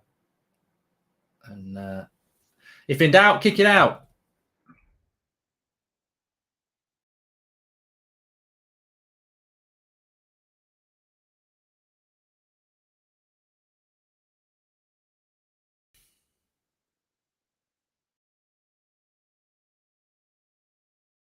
Ronaldo, good ball by Ronaldo into Donny. Oh, didn't quite get the cross right, but a lovely ball by Ronaldo. Good run by Donny, and gives the thumbs up. I think a loan spell to a smaller Premier League club would do Chong well. He has talent. He's just nervous with the first team, says Butterpants. Welcome to the Members Club, Wookie. Well, it's oh, that's a late tackle by Garner. That you get a yellow card for that in the Prem, mate. He's going to get a yellow card in a pre-season game as well. But it's encouraging from Garner and it's encouraging from Garnacho because Rayo Vallecano, as I said, they are a mid-table La Liga club. They're not a bad side. So for them to step in and do well is good. Like how Garner actually collects the ball from the back four, says did. And yeah, thank you very much for that. And also we had, sorry, Heaton's not my keeper. De Gea loyalist is really well. Heaton's not taking De Gea's place. Don't worry about that. Please do subscribe, by the way, bottom right-hand corner. Thanks everyone for tuning in. We will have player ratings in the second half as well. So you can mark every player out of 10, 6 being the average. Garnacho and Garner have to be part of the squad, says Louis. I mean, who would be your man of the match so far after 22 minutes? Because I actually do think that, you know, I probably would be looking to give it to... I have been impressed by Garner and Garnacho. I think Eriksen and Donny have been steady. Ronaldo's been steady as well, as have Varane and Lisandro Martinez. Fullbacks have not really been in the game. Chong's been a bit hit and miss, but everyone else has done quite well.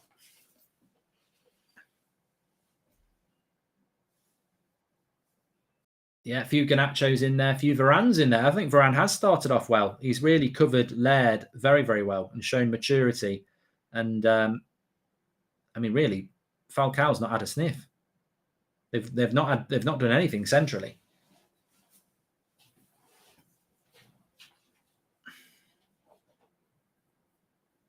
It's a shame with Chong. I mean, he is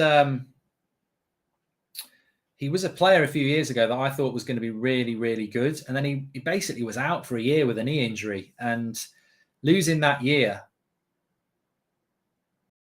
and maybe he lost something else as well.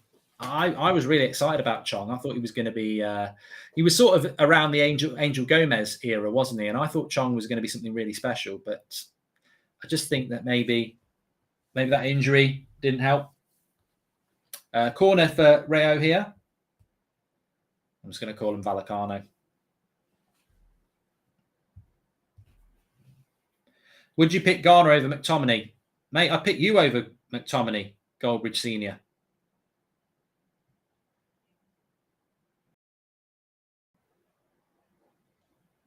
I think McTominay's been crap in pre-season. I really don't. I think he's probably been our most disappointing player. So, yeah, I'd pick Charlie Savage over McTominay. But I think the reason he gets picked is because he's tall and he's good in the air.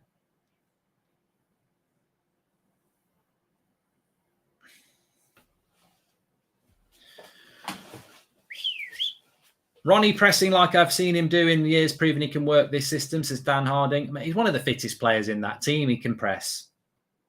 Just needs to be told to do it. Oh, that was stretch. 25 minutes gone. Vallecano having a bit of possession here. Well read by Varane, and Martinez sweeps up again. There was an offside anyway. What's the fuss about Ethan Laird, says Troy. Yeah, he ain't ready.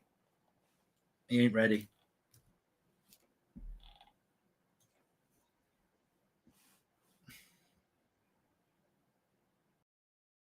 Good point by Ruben. You might want to watch this yourself. Ruben saying, have you noticed how Ronaldo, Eriksen and Donny are trying to only touch the ball once?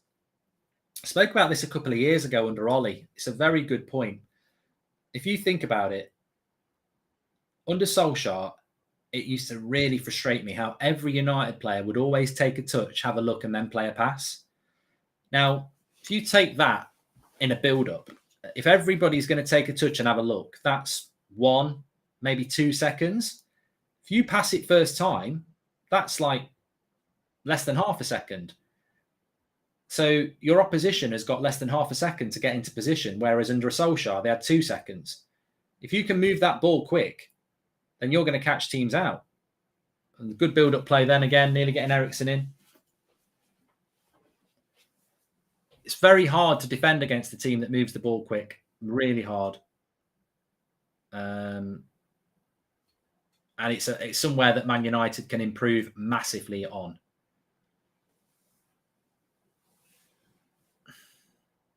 I think Donny's having a good game. A lot of people saying, I've seen a few people saying Donny's not having a good game. I don't know what match you're watching. I think his movement's good. His little one-touch passing is good. This reminds me of the midfield we played yesterday, where you've got one.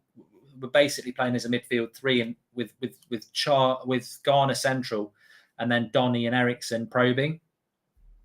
We're so used to playing a midfield 2 with an attacking midfielder who doesn't really come back. I quite like a midfield 3 with 1 sitting and 2 box to box.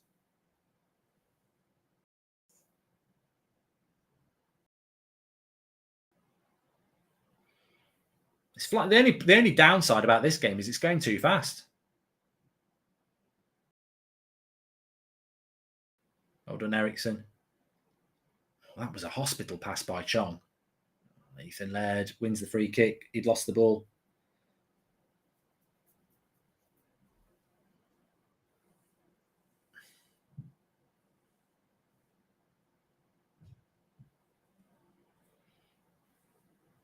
Imagine Frankie de Jong, Donny and Eriksen. Well, I think we would potentially see that.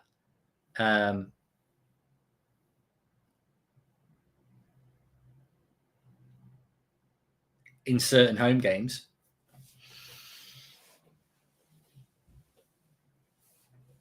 I think Ahmad's on the bench. Some people talk about him.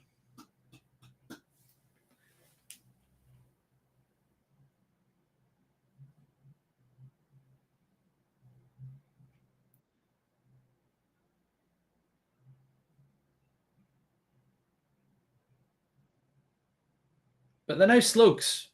Vallecano, I think they've played their part as well. Really like Martinez. He's everywhere, says Andrew Rossi. And again, they're trying to exploit that right-hand side. And again, Varane on that front post. How many times have they put the cross in past Ethan Laird, and Varane has just mopped up? They've had 4 or 5 times now. Look at this. Good play here as well. Ronaldo.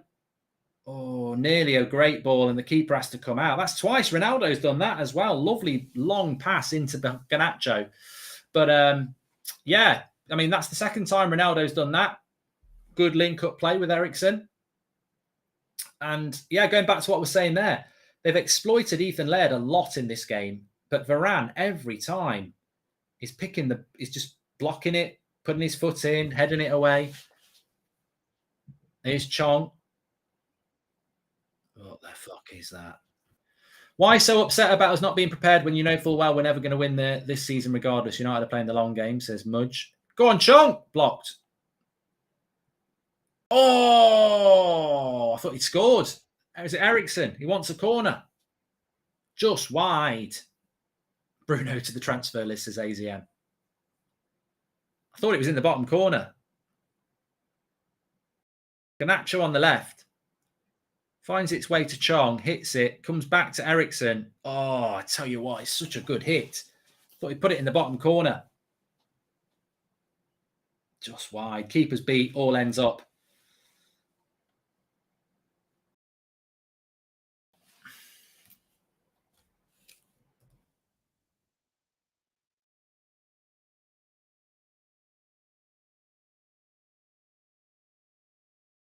Dumfries could be going to Chelsea.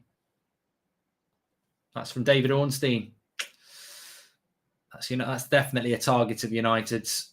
Imagine if they get Dumfries and De Jong. Oh, dear me.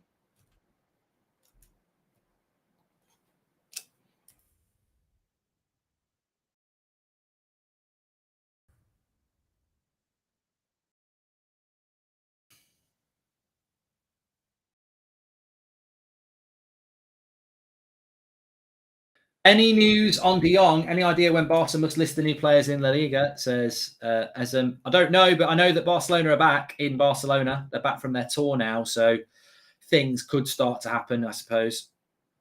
Please do subscribe to the channel, by the way. Bottom right-hand corner, you're all very welcome. We've had 31 minutes here, and it's been interesting from United. We're not winning, and we're not trying to pretend that we're ready for the new season, because we're not. But there's been some interesting performances so far. Again, Varane is there on that front post, just gets rid of it.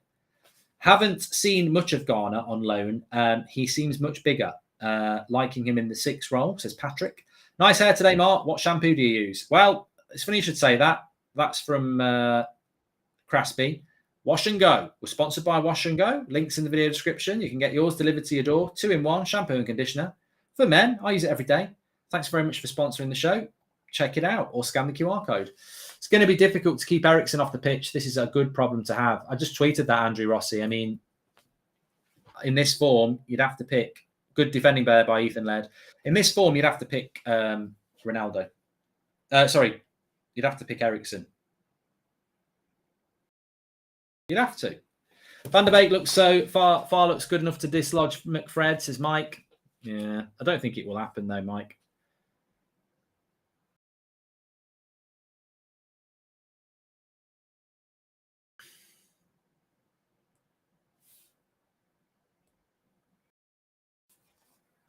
Down that side again.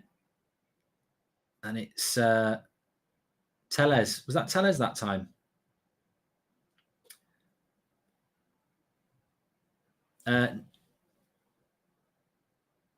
Naveen says, with this midfield and defence, I'm not even worried about conceding. Also, Tellez looks so much more comfortable with Martinez next to him, says Naveen. Yeah, I think Tellez has done all right.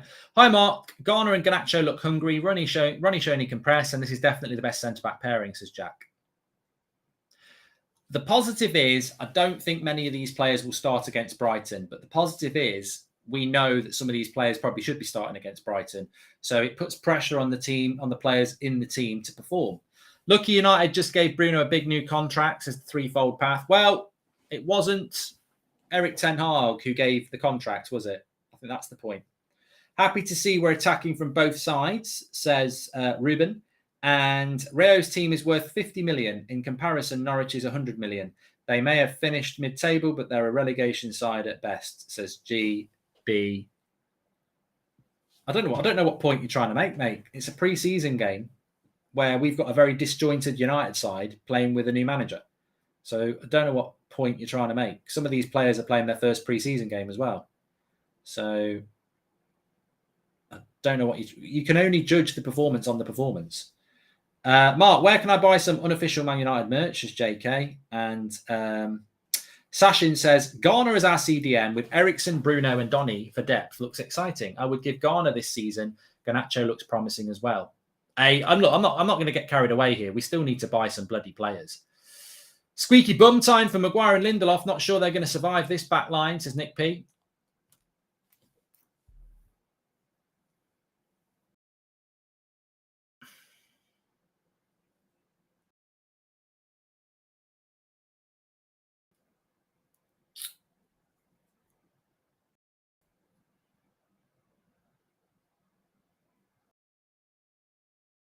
I think. Yeah. No.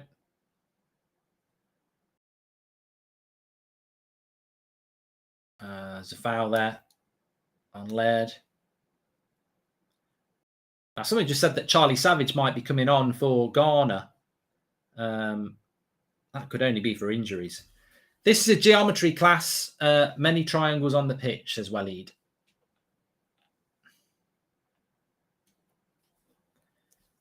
Ten minutes to go to half time.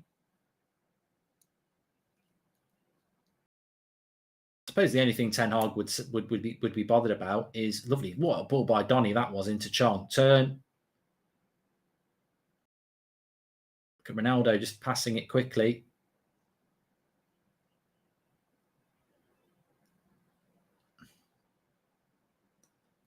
That's a foul. The only thing I think Ten Hag would be concerned with, and maybe we would be concerned with, is, again, we're coming up for a game and a half without scoring a goal. Did you see any of Logan Paul on WWE last night? He was very impressive, and you just have to respect what he's done, says Nathan. I don't watch WWE anymore. A lot of love for Donny in the chat. He's growing into the game.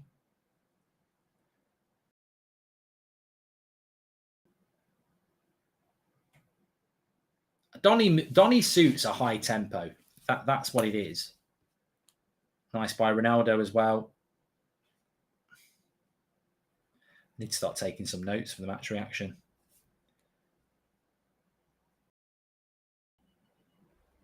I've liked Ronaldo's link-up play as well. Oh, good play. Oh, lovely play. Cut it back. Cut it back. Oh, lovely play that. Garnacho. Laird, crap shot that was. Don't shoot from there, mate. Pass it. Pass it. Go on, Chong. Oh, bloody pass it for Scott. Just somebody pass it. They've cleared it now.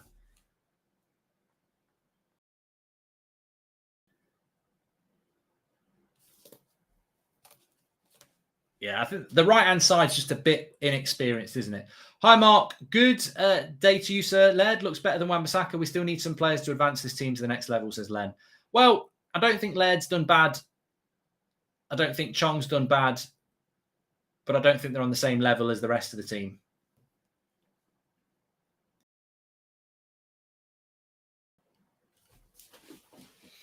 They're holding on to the ball for too long. You know, Donny, Garner, Ronaldo, Garnacho, Ericsson, they're all trying to move the ball a lot quicker than we are down the right-hand side.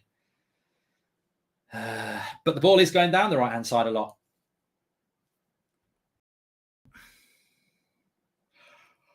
Ooh.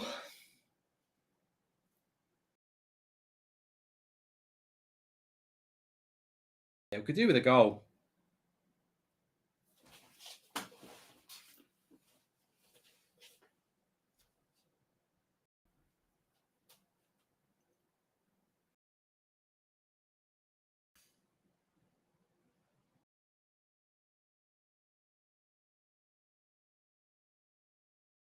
Take your time, Tellez. Take your time. Now give him a pass. Oh, I don't like the long ball. Don't like the long ball, Tellez. I don't know why we're hitting a long ball then. We're just giving the ball away. Yeah, apparently Ethan Laird is going on loan to Watford. Disappointing for United. Dumfries was the right back we want. Off to Chelsea by the looks of it. This midfield has never played together and already has more chemistry than McFred. Solid central defence makes a huge difference, as Ryan. Well, yeah, they've not had a sniff. Vallecano, they've not looked like scoring at all. The best chance they had was the first few seconds when Laird was asleep. Apart from that,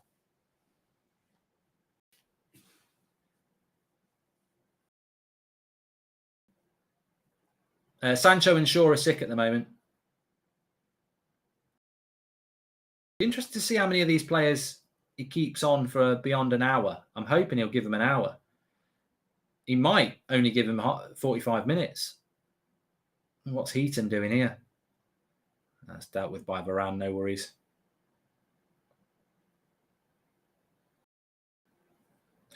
Oh, they're on the attack, though.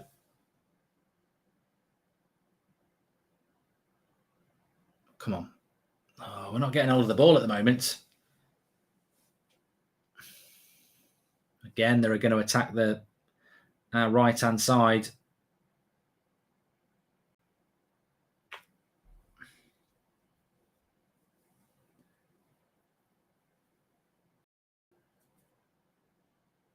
Yeah, Keith's got the update from Ornstein. Chelsea are working on deals to sign Fofana and Dumfries. Leicester value Fofana at 80 million. Offering players may lower the price. Dumfries' interest is also firm. That's coming in from David Ornstein, so it's good information there.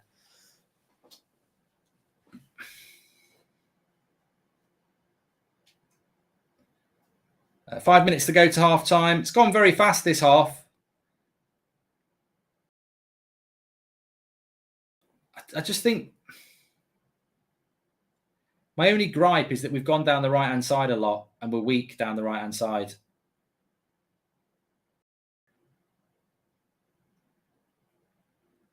Just going to put it out here But the way Vallecano plays reminds me of yesterday's United team, says David.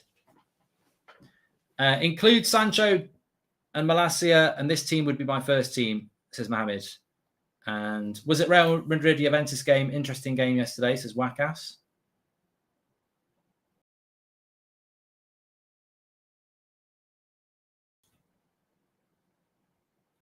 I don't know who our right back options would be if we don't get Dumfries, really. To be fair, he's shown himself to be quite stubborn, Ten Hag, in what he wants, and we've seen that. So I don't know whether there is a backup option after Dumfries. We may just go into the season with Delo and Wan-Bissaka. Mark, I also believe Ronaldo is the GOAT, but I do not believe he should be the automatic first choice up front. He has lost the ball and not creating as much with his touches as Martial. I don't know what game you're watching, AI. He's literally played 2 brilliant 40-yard passes. So I don't know what you're watching. His link-up play has been very good. First touch, only taking 1 touch. I mean, Martial will start against Brighton anyway, if that puts your mind at ease, but I don't think you can say that Ronaldo's played badly.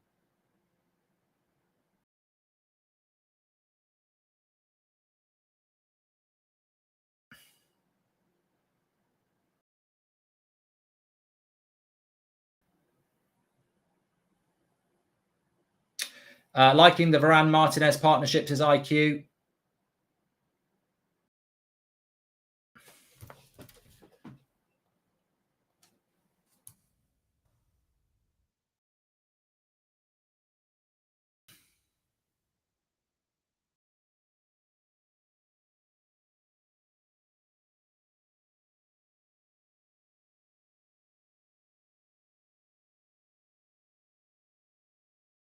Chong again.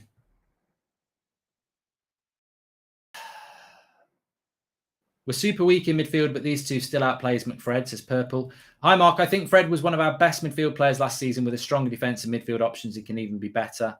Thoughts? So it comes to Chong here. I don't know what he's doing. Garnacho gets it to him. I don't know what he's trying to do here. I don't know what he's trying to do there. That's probably the 3rd time he's done it this game. Just been a bit too greedy. You're not going to score. We're not going to score goals if we're going for shots like that. Just tweeted it there. I think the only constructive thing I would say about this half is that we've been down the right-hand side a lot, and it's our weakest side. You know, I think if Sancho had been playing in this game, it'd be a different story. Why can't we sell players? Is it the clubs not wanting to players, or are we too busy with negotiating the incomings? We can't sell players, Suresh, because no one wants to pay the wages that we pay. That's why we can't sell them.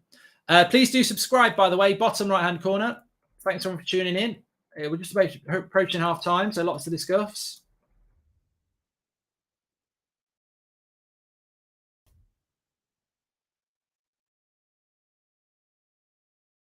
I think the only thing that's making me a little bit agitated is the lack of goals. Not just today, but yesterday as well. We need to start scoring some bloody goals.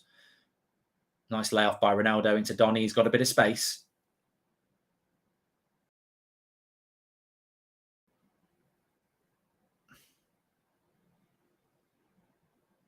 Yeah, I mean, that's something we haven't done. We haven't put many crosses into the box. Who would come on for Chong in the second half, says Darren? I think Ahmed's on the bench. Garnacho beating his man and finding passing options rather than taking crazy shots like Rashford, says John T. That, I think, is half-time. Do you think it will have Ronaldo walking in the dressing room and saying, I'm staying? Probably not. I don't think that's going to happen anytime soon. But look, it's half-time. It's 0-0. I certainly think there's a lot to be positive about. I really do like the centre-back pairing of Lissandro Martinez and Varane. They've looked watertight. Vallecano, I think some people want to disrespect them because they don't know much about them, but they are a La Liga side. They finished mid-table, and they certainly will know each other a lot better than that 11 of United do. We're a bit of a mixed bunch tonight, but I think Martinez and Varane have looked very solid. Garner's been very confident in wanting to take the ball off the back four and, be that option, which we don't always have. I think Donny and Eriksen have worked well. I quite like the structure of the midfield three where you have one deeper player and two box-to-box. We normally play with two deepers and one's more attacking. I quite like that. I think Ronaldo's link-up play has been nice. Not really created anything apart from that chance that Donny gave him, which he probably should have scored. But his link-up play has been nice. I've very much noticed the one-touch passing a lot between Ronaldo, Eriksen and Donny. They're trying to move the ball quickly. Garnacho's looked very exciting. Tellez has been steady. Keeper's not really had much to do.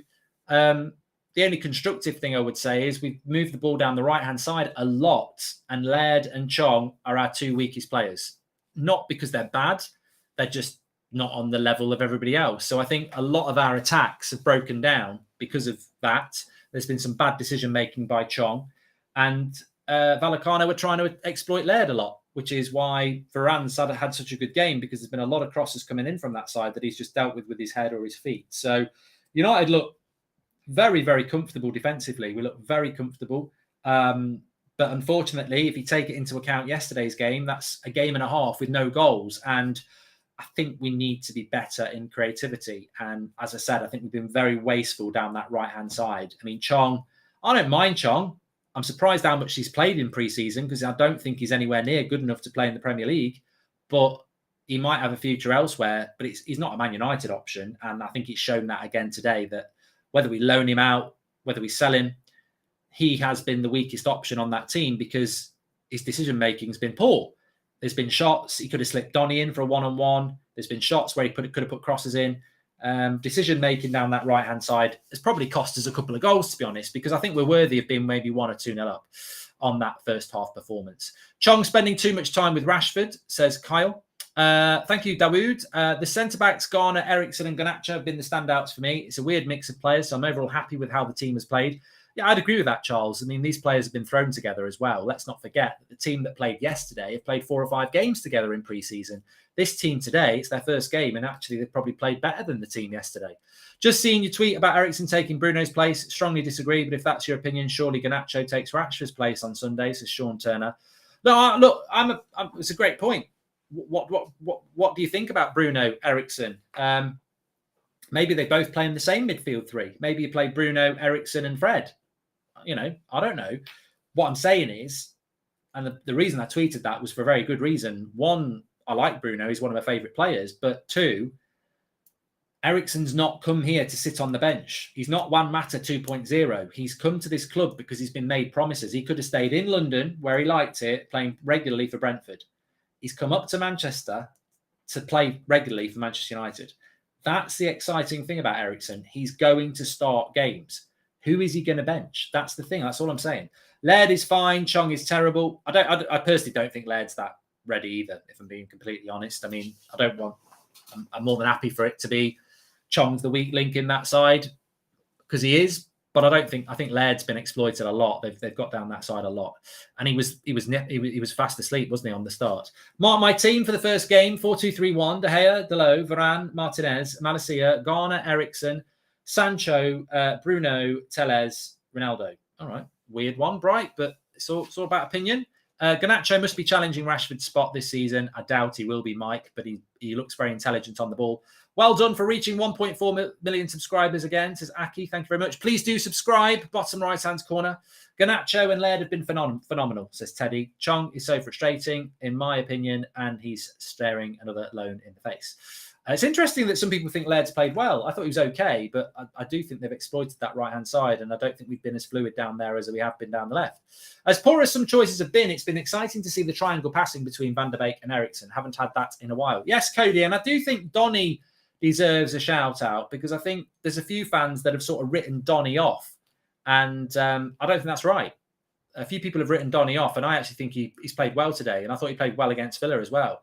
Ronaldo is not leading the press at all. Erik ten Hag screaming for players to press up, and Ronaldo is doing it whenever he pleases. I hope it's because he's unfit and not because he's unwilling, not impressed, says FK. I think you're searching for something that's not happening, mate. I think Ronaldo has been the head of the press a lot, and actually he's got no support on the press. I think what I've noticed is that Martial, Sancho and Rashford have actually pressed quite well, and that front three is not pressing well. Now, whether that's because Chong and Garnacho are not used to it. I don't think you can put it on Ronaldo. I think Ronaldo's been getting involved in the link-up play really, really well. Donny's just not good enough off the ball. Garner has to do all the work. He's just not good enough box to box, and we have enough number 10s, says George. See? Some people see what they want to see. I'm not sure what Chong is bringing in the field. United needs to loan or sell him, says Mohit. And I know we're not getting Anthony, but Garnacho and Anthony on the wings would be amazing, says Parth. Donny will have a proper good season. Can't wait to see, says Abdi. I think Donny's coming. I think we've got to remember about Donny is he's coming back. He's coming from a long way back as well, Donny. Like, he's coming from rock bottom. He's not going to go from rock bottom to prime Donny in the space of a few weeks. I think he might be a slow builder this season. And there has been some dips, but there has been some positives. And I thought that half was quite a positive. Can I just say as well, big shout out to Wash and Go for sponsoring our stream. Wash and Go, shampoo and conditioner in one. You can get yours by clicking the link in the description or scanning the QR code. I use it every day. Big shout out to Wash and Go, very reasonably priced, and thank you very much for them sponsoring our stream. Get yours through the link in the description. How much do you think not offboarding our players is affecting onboarding new ones? So many need to go. Chong, Bay, Tellez, just to name a few. And it's a great point from Sachin, and if you think about it logically, it's not just those players. It's Bay, it's Twan Sebi, it's Brandon Williams, it's Phil Jones. There's probably 7 or 8 players that need to go that haven't gone. Thoughts on Chelsea going for Dumfries since Ten Hag wants him, says Connor. So this is broken while we've been live. David Ornstein has put a tweet out to say that Fofana and Dumfries are 2 players that Chelsea are really interested in signing, firm interest. Dumfries is definitely the right back that Eric Ten Hag wants, but he can't go for him until we sell Wan-Bissaka. So I think Chelsea win this race because we're not in a position to go for him, and Chelsea's probably a better move for him anyway. So again, another disappointment for Eric Ten Hag, I'm afraid. Another first choice signing he's not going to get. He didn't get Timber, he didn't get Darwin Nunez, he's not going to get Dumfries, he still hasn't got De Jong, he still hasn't got Anthony. He's not actually been given a lot of what he wanted. Malacia he did want, Ericsson he wanted, and Lisandro Martinez was his backup for Timber. But yeah, bit of a 50-50. You can see the stream on the chat there, the tweet on the chat there. I personally think Laird has been bad, but has not been punished for his mistakes as much as a much better side would do, says Vaughan. I don't think Laird's been much better than Chong, if I'm being honest assessment. I can see Bruno finding himself again in that 8 position playing with an actual number 10 like Ericsson, says Josh. And do you think Ericsson would work as a front 3 with Sancho on the left and Ericsson on the right, says Simon. And thank you very much for that. Well, I think we'll go through the possession stats, actually, because they're up on the screen. And then I'll come back to the Ericsson-Bruno conversation, because I think there's a very big observation that many of us have spoken about in the last 2 days that needs mentioning. Possession is very interesting. Eric Ten Hag wants over 70% possession. That's what he wants. That's probably our lowest possession stat we've had at half-time so far. So Ten Hag won't be happy with that. And you've got to ask why our possession stat is low compared to theirs. And basically, it's hard to explain because I feel that we have controlled the ball, but they've had as much as the ball of us almost. Same amount as passes almost, same amount as possession almost. Our accuracy is better, but we've had way more shots than them, 9 shots to 3. I just think a lot of our attacks are broken down. And I think a lot of our attacks are broken down because we lack a little bit of quality in the final third. And a lot of it is coming down the right-hand side. I mean, I don't want to keep talking about it, but the right-hand side, a lot of our attacks break down. I can think of 4 or 5 times it's broken down the right-hand side. So, yeah, I think Eric Ten Hag would want us to use the ball a bit better. I've got no sympathy for Eric Ten Hag. He's ruined our whole transfer window waiting around for De Jong. He or us can't moan about missing out on targets, says Sean Turner. Going back to what we were talking about Ericsson, if you look at when Ericsson and Donny came on yesterday, and you look at how we've played the midfield today, Ericsson isn't playing as a number 10. He's playing in a midfield 3. We are playing with Fred yesterday, Garner today, centrally, deeper, and then Donny and Ericsson are either side as the 8s. So this whole Ericsson's going to play off the wing or he's going to play as a 10. Well, I know it's only his second appearance in a United shirt, but he's not played as a 10 in either of those. He has license to get forward occasionally, but he is playing in a midfield 3. And that midfield three, I actually quite like. I quite like a 1-6 and 2 8s rather than 2 6s and a 10, which is basically what we've been doing for the last 18 months. We would normally play with a Matic and a Fred, or a McTominay and a Fred and a Bruno. And Bruno's got license to not really defend. And Matic and McTominay, or Matic and McFred, they just sit in front of the back four. What we're seeing is a little bit more expansive. We're seeing a Fred or a Garner as a 6, and then a Donny and an Ericsson as 2 8s going forwards. I quite like that because it's more attacking. Garnacho looks miles ahead of Alanga for me, says Josh. Mark, possession is similar because the players are moving it quicker. A play that would take 10 seconds with McFred takes half the time with this midfield, says Uber Melon. I think that's a great observation as well. We are moving the ball a lot quicker compared to what we would do. And I don't think it's just, we've seen Donny, Ericsson, Ronaldo, first time passing a lot. But we've also seen Varane and Lisandro Martinez move the ball quicker, a lot quicker than Lindelof and Maguire do. So that is a good point. Possession is probably lower because we're moving the ball quicker. Their passing accuracy is high in similar passes, so it just means they're not losing much of the ball when they have shots on and not, goals could say finishing quality, says SK. Sal McTominay, terrible player. Garner's much stronger, says Marcus. Fred has improved under Ten Hag. We still need Frankie de Jong, says Marcus, 100%. And IN, welcome to Members Club. Thank you very much for joining. Well, I did say this today, and I'll say it again. If you add Anthony and de Jong to that squad, that team is way better. You can already see that Varane and Lisandro Martinez are a very good centre-back pairing. You can already see what Ericsson brings to the team. I think people like Donny and Garner can bring something to the squad. I think if you bring de Jong, he starts. If you bring Anthony, he starts. You've then got Sancho, Ronaldo, Martial, Rashford. We need those two signings to give ourselves a chance because it gives us 2 more first-teamers. Thoughts on Garner so far? I like the kid, but I don't know if it's because I'm tired of seeing Fred, says Juan. I mean, an honest assessment on Garner is that he's better than McTominay and he's better than Fred at wanting the ball and moving the ball. The question is, can he do it at Premier League level? We don't know that. Donny, Bruno, Ericsson as a midfield 3, would that work? No, Stephen. I don't see how that would work, to be honest with you. The sad reality is, as long as Maguire is captain, he will start every single game. He won't bench Maguire for Varane until someone else is captain, says Vaughan. Well, you might be right. You might be right, Vaughan. I don't know. I don't understand that. I can't imagine Ten Hag has been told to do it. I can't imagine it's in Maguire's contract. So you've just got to trust the manager when he picks Lisandro Martinez and Maguire. But for me, I mean, Ahmad's coming on. And it will be for Chong. I think we've all spotted that. I don't think there's many places in the world you could have a conversation about Maguire being better than Varane and win. Like, I don't think anybody in world football would logically pick Maguire ahead of Varane. And it's not disrespecting Maguire. It's just a fact that Varane is better. You don't win 4 Champions Leagues in a World Cup and be worse than Harry Maguire. Like, he's a fantastic centre-back. The question mark is fitness. That's an argument I'm willing to have. But if he's fit and ready to play games, then he should be starting. Grant, welcome to the Members Club. Thank you very much for joining. So Ahmad is coming on. Maybe that's going to be the only substitution.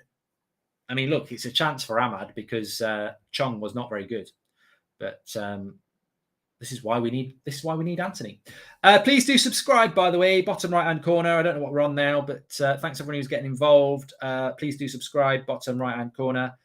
Thanks for getting involved with the United Stand. We're live every night at 8 o'clock, every morning at 10 o'clock with the news. And yeah, lots to get involved with on the United Stands, watch-alongs, previews, all sorts of stuff. So lots of exciting things to get involved with. So make sure you subscribe. Bottom right-hand corner. Thanks, everyone, for tuning in as per usual. We're waiting for the team to come out for the second half. Remember, we'll have player ratings for you in the second half as well. You can mark every player out of 10, 6 being the average. We'll go through that on the match reaction. So thanks, everyone. Lots of, just looking at the crowd scenes there, lots and lots of shirts. Lots and lots of shirts. All ages as well. Shirt sales looking good for United. Fred and McTominay are not on the same level, but they always mention together. Fred's been our best midfielder. Ralph took over, says HKN.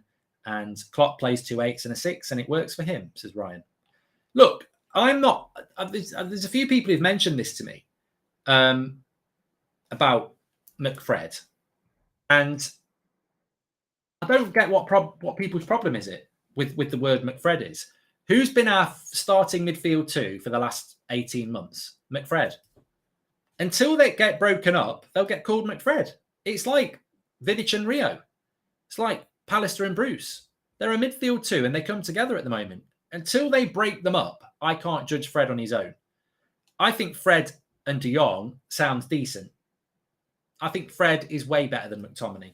But at the moment, they are McFred because they are the starting midfield 2. And as a pair, if you put Varane with Michael Keane as a centre-back pairing, you wouldn't like it. And you'd probably be going, well, I don't like it. But if you buy another centre-back, you might like it with Varane. So, look, Fred may well be a good option to play with De Jong. But we haven't got that option at the moment. So it's McFred. And McFred's been the problem for 18 months. They're just not good enough as a pair. What's Young with this lineup, says Michael. Good one. And so Eriksen, Bruno can't play together, but Bruno and Pogba can. All we need is a DM. Yes, they can play together, David. Yeah, they can. Most of the same team coming out for the second half.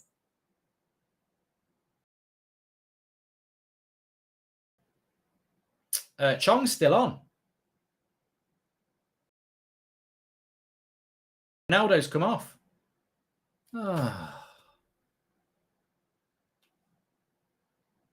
45 minutes.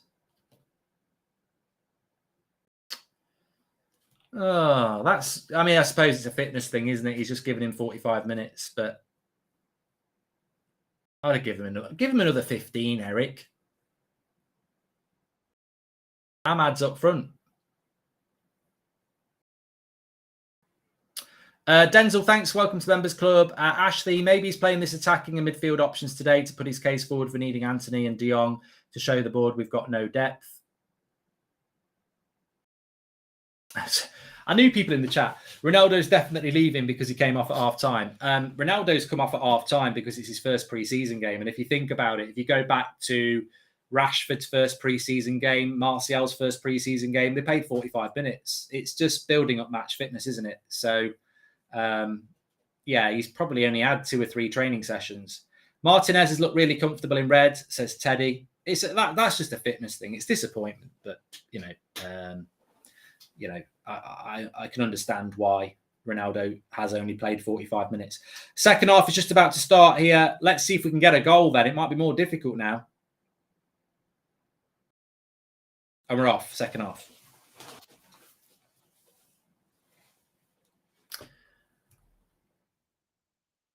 So Ahmad playing through the middle and Chong still on. But you know what we need to do? Stop going down the right-hand side.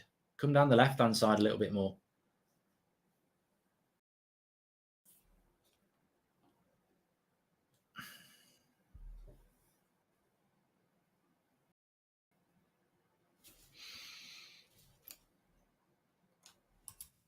Nice to score a goal.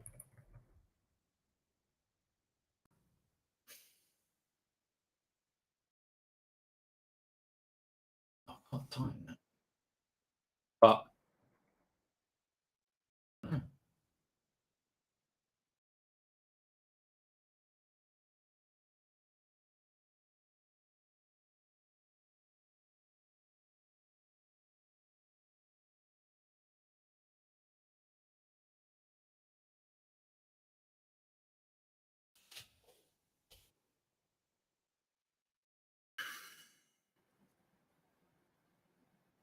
nice ball into Garnacho in the box.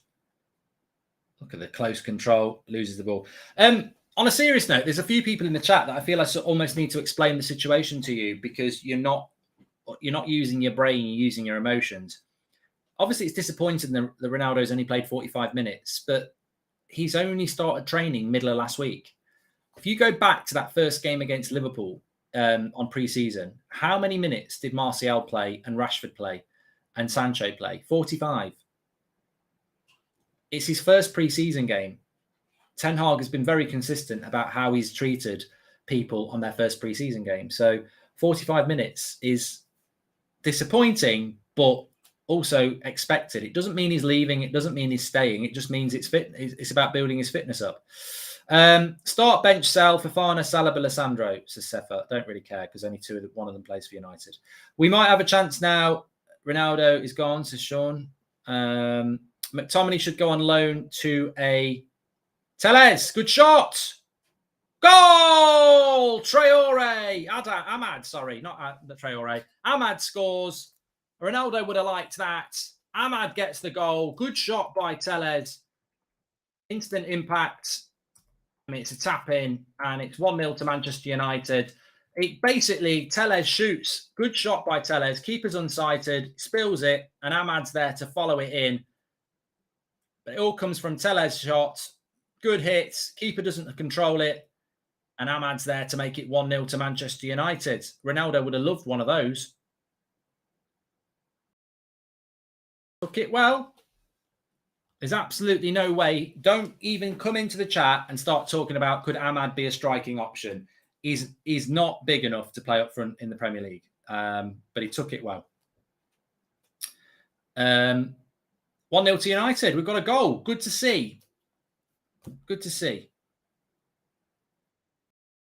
48 and just coming up for 30.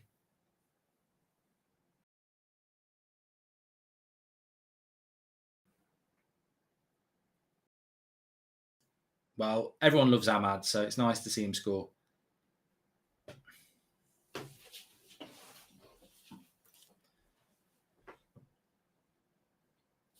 Ahmad needs a good loan move, says Ghost. Denzel, welcome to the Members Club. Maybe he's playing this attacking and midfield options today to put his case, says Ashley. I think we've read that one already, sorry. It's fitness, guys. Anyway, Erik Ten Hag is the boss. What a player wants to come second to Erik Ten Hag. Well done, Ahmad and Tellez, says SK.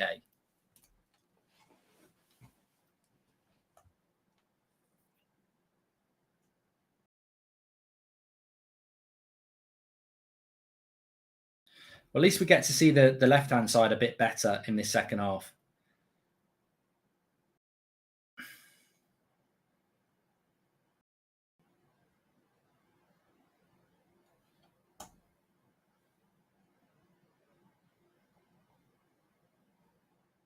Donny's been amazing. A lot of people in the chat giving Donny a lot of love.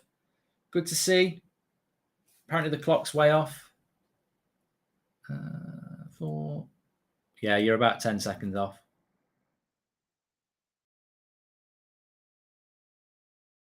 Michael Owen said you need to score to win games, says Igor.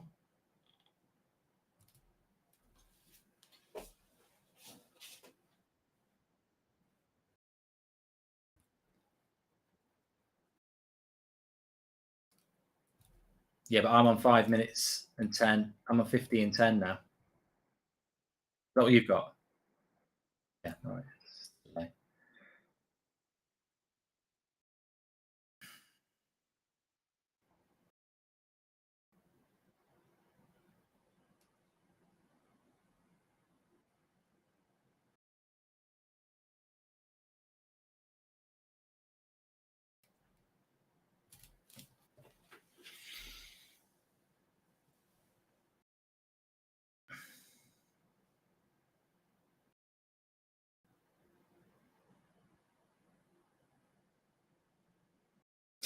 Tellez should be. I was quiet there because I was reading the chat. I love the flip-flop nature of some football fans. Tellez should be our starting left back. I mean, Tellez should not be our starting left back. He's our third choice left back, and he should be sold. He had a good part to play in the goal, but fuck me, no way.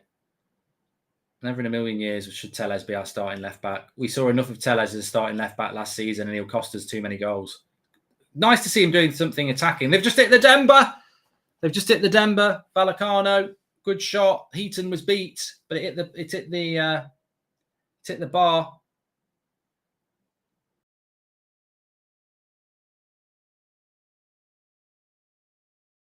Good tackle. Look at Alessandro Martinez there.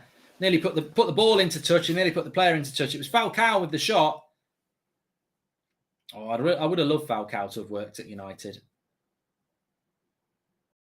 Good shot, hit the bar. The one time he's got the better of Varane. Got the shot off. To be fair, if he'd have scored that, it would have been world class. Ten Hag is supporting someone with his outfits as Tib. I don't know what you're talking about, so I'm not going to read it. Tyrone says Eriksen hasn't really done anything yet. Well, you know what? Eriksen's fitness levels will probably mean he's on the bench for Bruno anyway.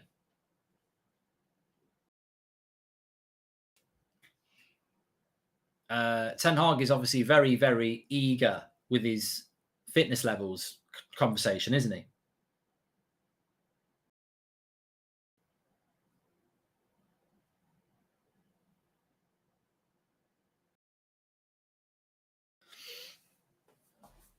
Well, in Donny, oh, he's given a foul.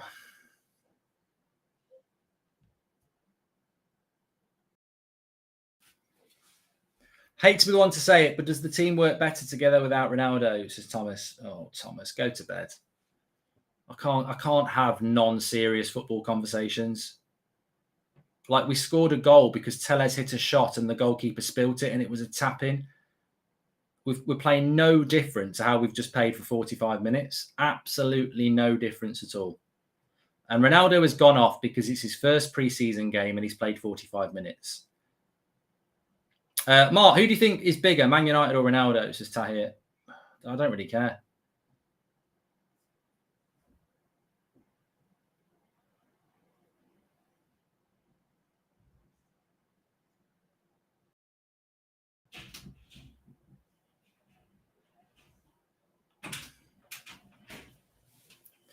I think in relation to the Brighton game next week, I'd be very, very surprised if Lisandro Martinez doesn't start because it's so much money and he's the only left-footed centre-back we've got. So I think he will start. Other than that, he's just made a very good interception as well. The way he comes out from the back and reads that ball, that is just absolutely magnificent from Lisandro Martinez. That was, for me, the clip of the game. He's not even in the picture.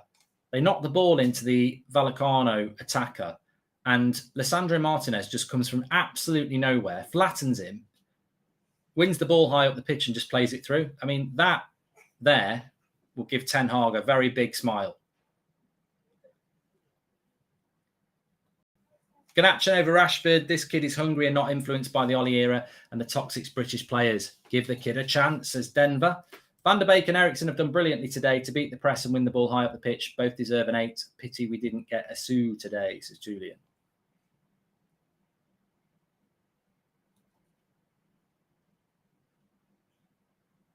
Somebody just said it was Garnacho. Yeah, so Garnacho was playing left centre-back, intercepted the ball and then played a 40-yard pass to himself. Fucking hell. Idiotville.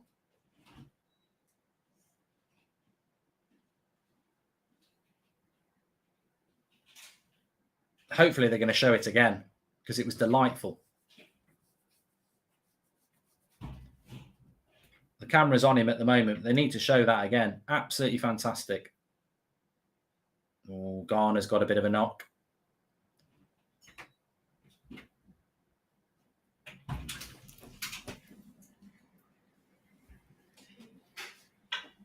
Right.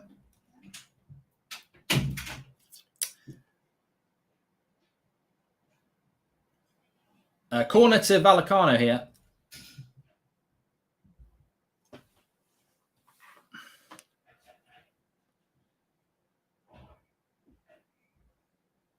Mark, would you take Falcao back as a free backup? No. I mean, what year was it that Falcao played for Man United, Anil? I mean, was it 2015? 16? He wasn't good enough 6 years ago. He's definitely not good enough now. Ollie Chester says, are we playing well? I think we have played well. I do. I think the impressive thing for me is the fact that these players have not played together, and yet they have adapted the system of Ten Hag more visibly. So, you know, you look at the 4 or 5 games we've played so far. A lot of those players have played every game. The Martials, the Rashfords, the Brunos, the Maguires, the McTominays. Good save by Tom Heaton, but that's a goal. 1-1. 1-1. Oh, dear. I don't know why. Why? What I'm looking at here is why do we back off? Why do we back off here? Why does nobody go to the ball and let him have a shot? I've got to look at this. Tellez. Bloody Tellez. Fucking. Don't ever tell me that Tellez is good enough to play as our first choice left back. You haven't got a bloody clue. Where's he going there?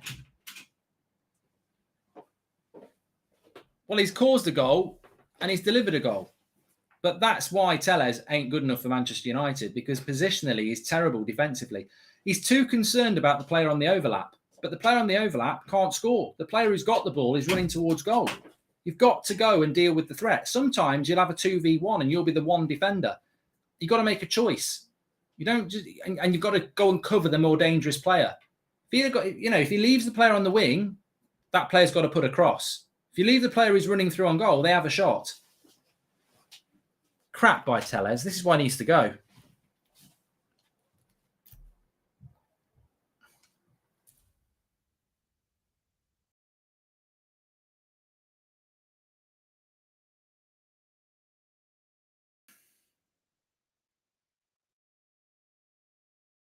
Disappointed to concede a goal because I don't think Martinez or Varane deserve that. Ahmad and Garnacho are both better than Rashford. Love Marcus, but Ten Hag needs to be ruthless on this one, says AI. Well, I don't think Ahmad's better than Rashford. I don't. But as I was saying before, the exciting thing for me about this performance is that you can visibly see the way Ten Hag wants to play with this performance, and yet these players have hardly played together. Whereas, as I said, McTominay, Fred, Bruno, they've played 4 or 5 games together under Ten Hag. This lot, it's their first game, and they've actually moved the ball really, really well.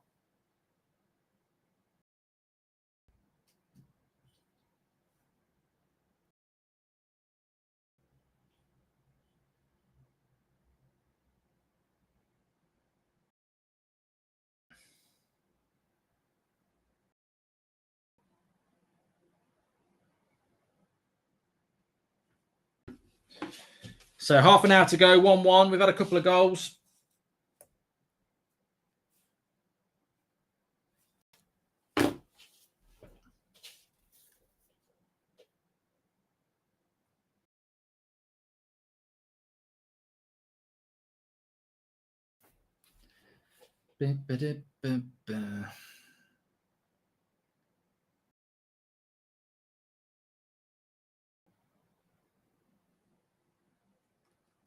Mark, do you see we're missing McFred? I don't, says Mohammed. So Ericsson's coming off right on the hour mark. And this is what I'm talking about. I'm not talking to myself by saying right on the hour mark. This is what I'm talking about, though. To the minute, Erik Ten Hag is very, very thorough. 45 minutes for Ronaldo, not a minute more. 60 minutes for Ericsson, not a minute more. Tellez backs off and Laird doesn't go to the back post. Not good from either. Too bad for Varane and Martinez, who played well, says Sean Finity. Martinez, 1 hour exactly. Eric Bailly comes on. He's thorough. You can read him. It's disappointing to see Martinez go off. It's disappointing to see Ericsson go off. But it was disappointing to see Ronaldo go off as well. It's just clearly about this is what's happening. And he's methodical. Big up, Ahmad, says Captain. Thanks, everyone who's tuning in, by the way. Please do subscribe. Bottom right-hand corner. Thanks for tuning in. 1-1 here. We'll do player ratings straight after the game. This club needs to loan out Alanga and keep Ahmad. Ahmad, for me, I want Ahmad to do well, Mr. Drex. I really do. But he really hasn't had an impressive season last year. I think Garnacho is very special. Very, very special. Oh, that was good play. Laird with the cross goes out for a corner.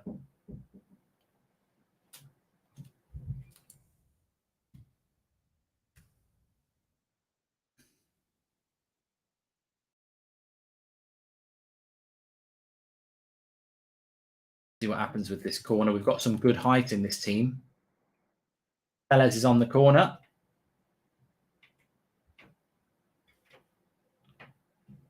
Cross comes in.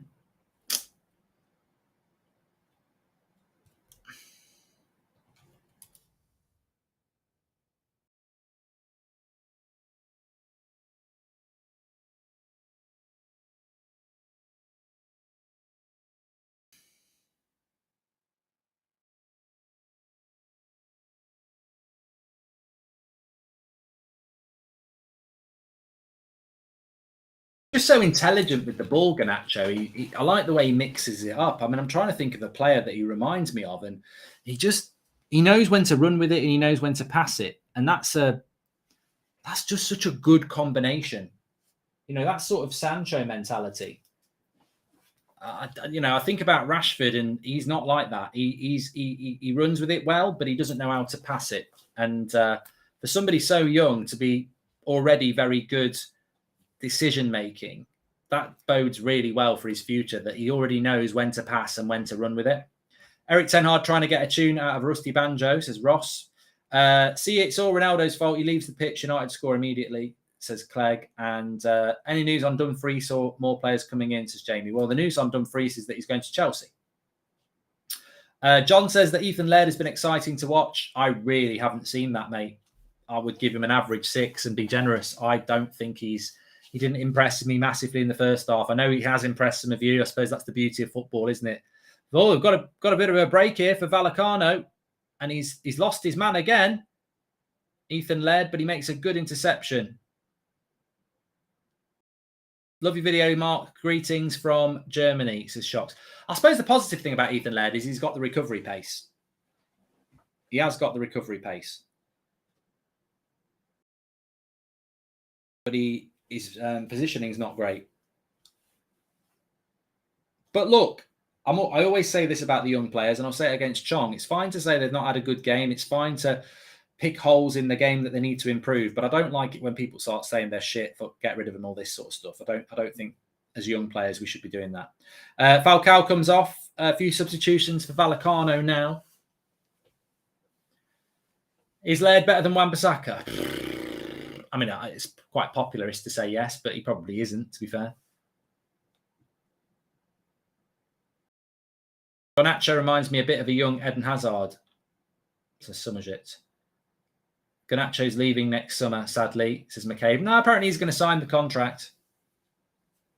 What I've learned so far, some promising young players, but still not enough first-team quality, says Yakov. Sign some bloody players.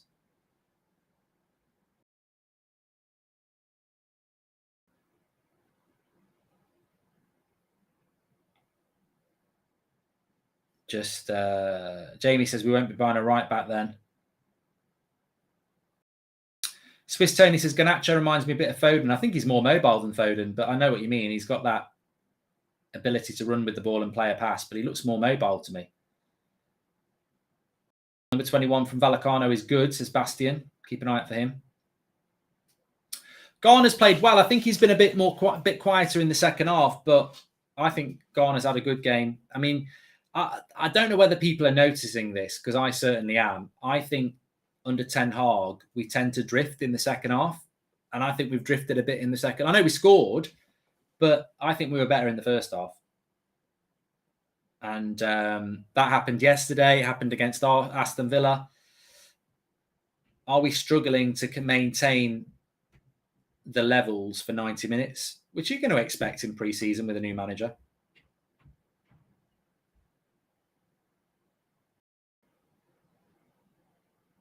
Also, you make a lot of substitutions, so the chemistry becomes a bit disjointed. Lovely play by Ahmad here. That's a penalty. It's in the box. It's in the box. It's a penalty, that. So happy finally United stand into the presser. At least now they admit they know who we are, says Chris. Thank you.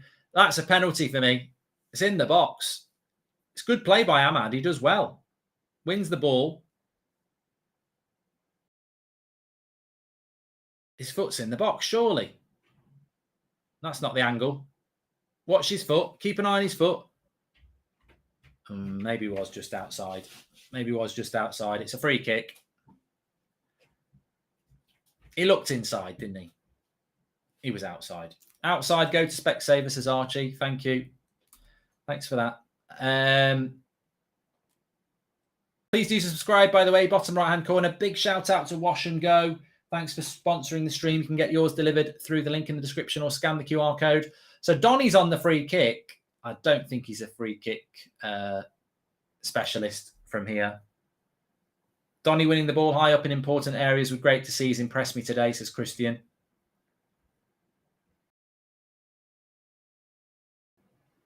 That was a crap free kick. Hi, Mark. Are we seeing a difference in the wing play between yesterday's game and today? This team choice seems comfortable on the right wing, says Denzel.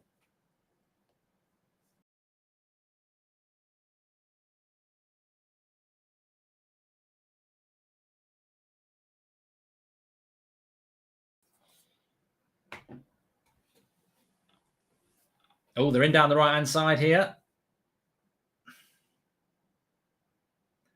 Laird's lost his man again, but makes a block again.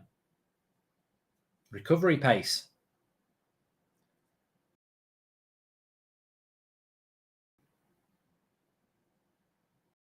That Vallecano goal's Ronaldo's fault, says Clegg.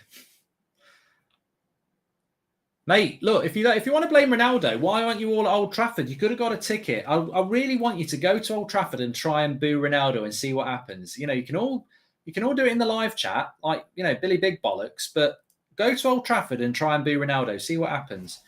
If you're so against him, surely today was your opportunity to go and do it. All because of Tellez going for garbage tackles as Den, and we've made a lot of changes to this team now, let's be honest.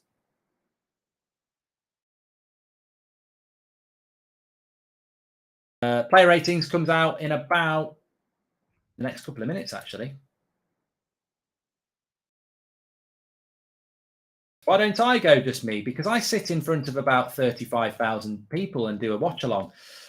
It's sort of what I do from, you know, this is what we do on the United stand. So yeah, I could selfishly go and watch games, and I'm sure I will go and do it. But you know, it's what I do. 35,000 people watching. It's not a small thing, is it?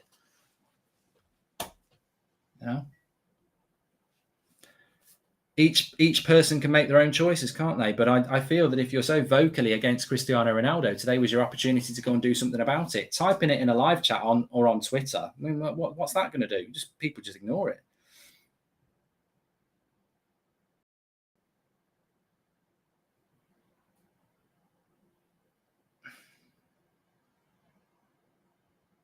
Garnacho has been classed today. Ton of potential, says Logan. And 95% of the viewers don't know jack about football, says Ruben. But mate, you just spent £2 to try and get yourself noticed. You're sad. It's sad. Did you ever think you would be this successful, Mark? No, I didn't, Christina, at all, really. I've got to give a massive shout out to the community who watch the channel.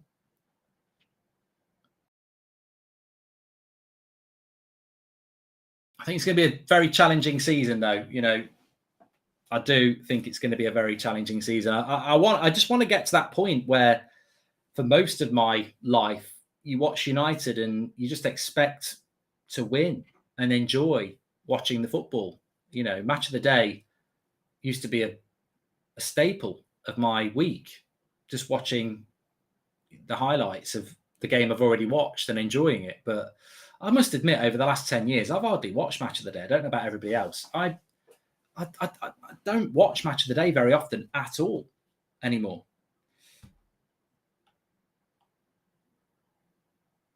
Maybury's on anyway. Nice to see a bit of Maybury.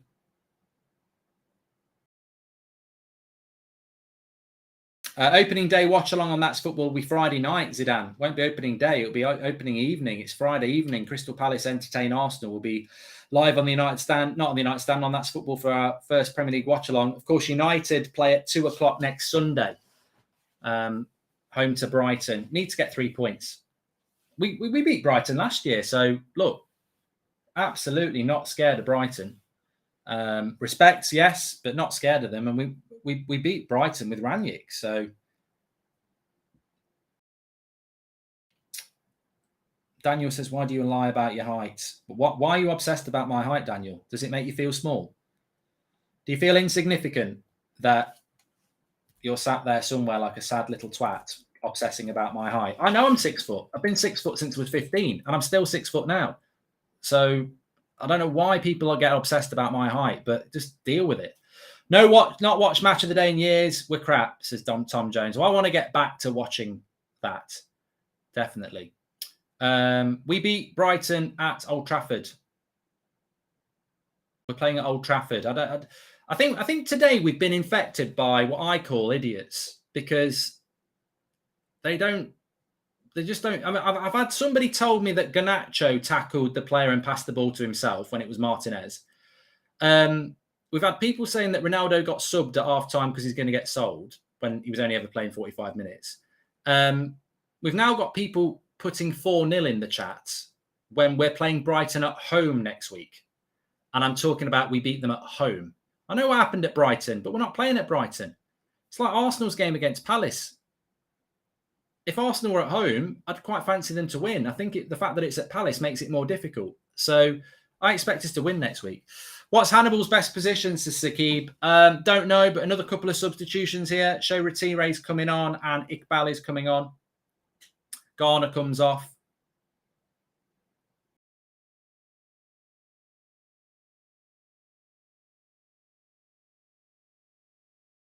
Ronaldo couldn't carry a United team to top four, says Barnes. Too much dysfunction in this club. 10 hogs, not enough to keep him, says Barnes. Look, that story will develop more and more over the coming days and weeks. But as things stand at the moment, I'm not going to sit here and pretend that he wants to stay at United. He wants to go. I think we all know that. I actually don't agree with him wanting to go, because I don't understand why anybody would want to leave Manchester United, because I support Manchester United. But on a professional level, I completely understand why he wants to go. He worked his arse off last year. Other people down tools. And effectively, he's seen no ambition in this transfer window, which most of you moan about. And yet when a player basically says, I don't see any ambition at this football club, I want to leave, you're like, why do you want to leave? It's one of his last seasons playing at the highest level, and you think he should just sit here and accept the fact that the Glazers are running this club into the ground. Remember, Ronaldo's moaned about a lot of things. The swimming pool at Carrington has got chipped tiles. He can't believe it. Like, the way the Glazers have neglected this football club has pissed him off. Do you not agree with that? Or do you suddenly think we're a well-run football club now? The contradiction of it. Crowd are singing Viva Ronaldo. Love it. Love it. Viva Ronaldo being sung by those United fans. Love it. Love it. Inject it. Viva Ronaldo. Love it. Class appreciates class. The game is petering out a little bit here. People care about your height so you can replace Scott, says Zen. And club are going to spend 170 million. Can't do much more, says Martin. When are they going to do that, Martin? We've spent 50 so far. When are we going to spend 100? Where are we spending another 125 million on? And why haven't we done it already? How's Lard been? Laird. I actually think he's been steady. I'll tell you what, I'll give him in the player ratings, but I don't think he's as good as people are making out. I wasn't that impressed with him first half. One thing I would say about Laird is there's potential there as a young player, and he's got very good recovery pace, but positionally he's got a lot to work on. But he's a young player as well. Like, you've got to accept that. He's a very young player. And if Ten Hag maybe spots something in him, there might be something to work with. Ajax were looking at him. So, oh dear. Now then, that was a little bit nasty. I think it was on Eric Bailly. We don't want him getting injured, considering... Oh, he's all right. He's all right. He's all right. He's all right. Don't worry about it. He'll be fine. He'll be fine. Right, I'm going to whack the player. Oh, I've done it again. Let me just do that. I don't know why it keeps doing that.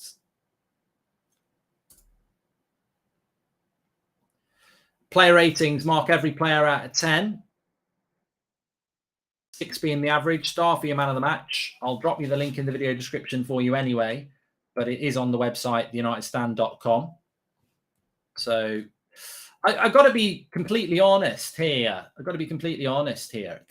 I'm going to write it down for the match reaction as well. We fell off on the second half again. I don't know whether these players just need to get used to the intensity, but we have fell off in the second half. I don't think we played bad, but the first half was definitely better. The intensity was better. And I suppose that's to be expected, isn't it? You're not going to go from a team that counterattacks and is used to counterattacking to a team that suddenly can press for 90 minutes. And no team can press for 90 minutes anyway. But I do think we've sort of fell off a little bit in this second half. And I think someone like James Garner and Ericsson were a prime example of that. They were a lot better in first half.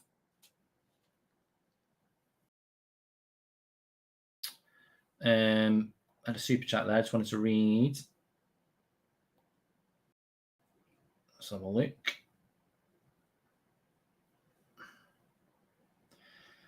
I'm not sure I've ever seen so much hair on a football field, says Nick P. Daniel White says, absolutely love Ten Hag down on the touchline, instructing the subs and encouraging the players coming off. So refreshing to see a manager actually do something rather than sitting in the stands looking at an iPad.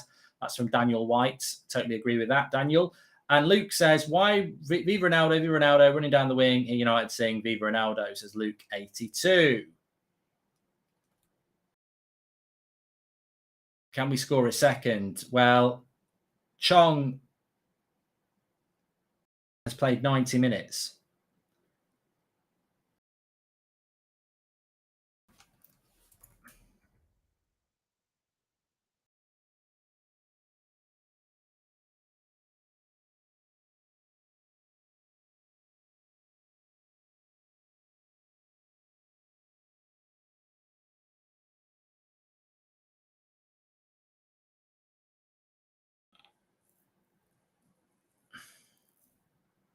Jack says Chong's my man of the match. I like Chong. I've always liked him. I've just tweeted it there. I like Chong, but he ain't good enough for this level. I mean, there's no need to be abusive about it. It's not good enough. This is Iqbal. Now he's a player who excites me a lot. No, he's missed pass. I shouldn't praise people. This happens to me on FIFA as well. I praise someone and they make a mistake. If players don't improve under the manager who pays attention to details, maybe they are not Man United material, says Brian. And if you were the boss, what 4 players would you add to the current team to fire United back to glory? Mine would be Hakimi, De Jong, Rice, and Chiesa, says Ross. Well, I think it's too difficult to do that because I've got to ask you about realistic, are they available, etc. Oh, chance for Rayo Vallecano here. They say they've messed that chance up. Don't worry about it. Goes for a corner. What I would say is that De Jong and Anthony would massively improve this team.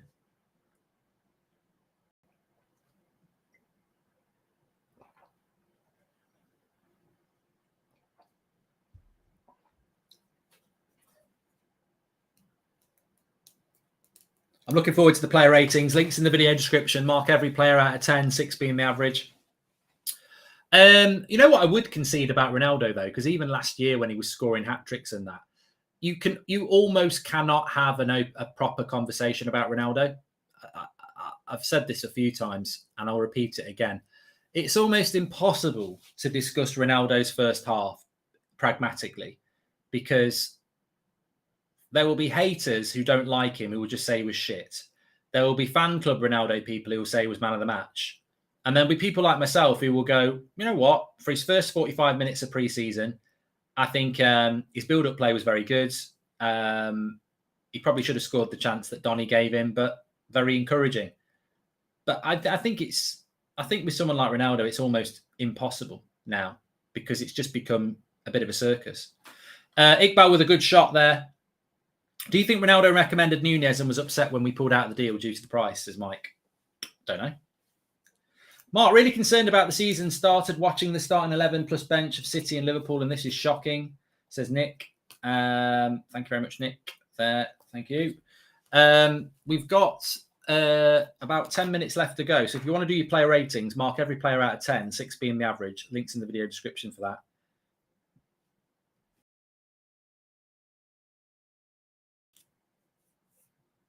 I'm ready for the Premier League season to start. Yeah, I enjoy pre-season. I would give this pre-season... We'll talk about that on the match reaction, actually. What would you give this pre-season as a mark out of 10?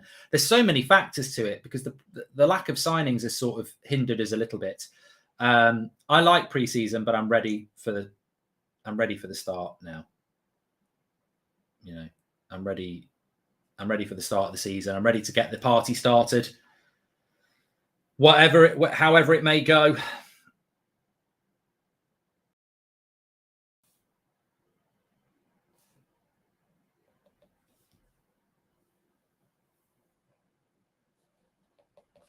Thanks everybody who subscribed, by the way. You can do it through the link at the bottom right-hand corner to subscribe. Get involved with the channel. Every morning at 10 o'clock, we're live with the news.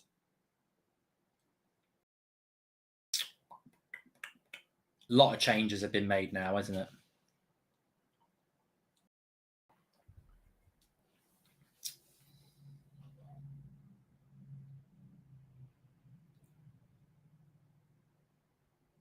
Northern says I'd give pre-season 4 out of 10.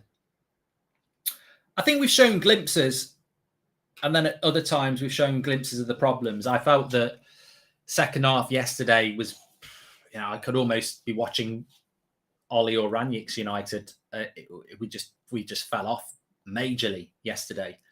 But then at times you see the press, you see the intensity, you see the triangles, and you think, you know what, I can see what we're doing here. So yeah, I think we just need to get the season started and see how we go. I mean, hopefully Man City signed Cucurella this week, because I think Brighton without Cucurella and Bissouma are not the same.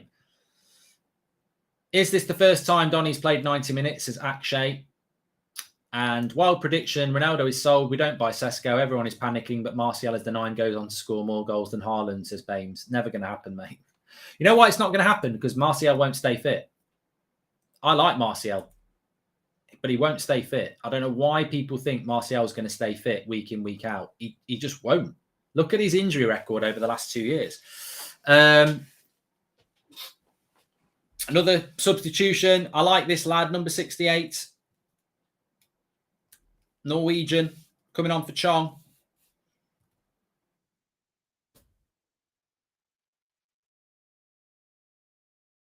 Another sort of creative number 10 sort of player, Hansen.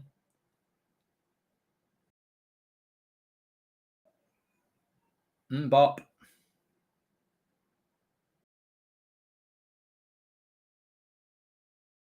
Yeah, got a shot off straight away there.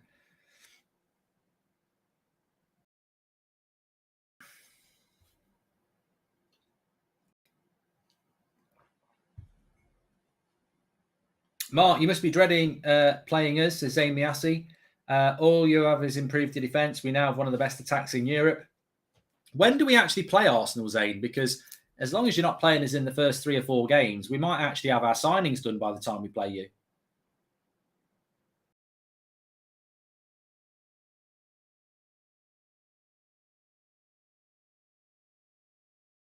Martial only plays well if there's no competition, says IQ. No, I do like Martial, but consistency and injury are 2 things that to be concerned about. I tell you what, though, I think the team that starts against Brighton will be the team that played yesterday with Lisandro Martinez.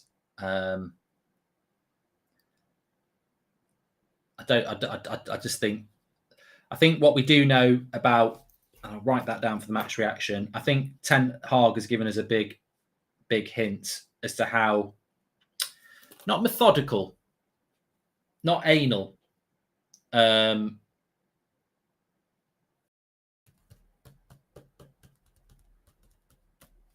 the word I'm trying to think of with Ten Hag?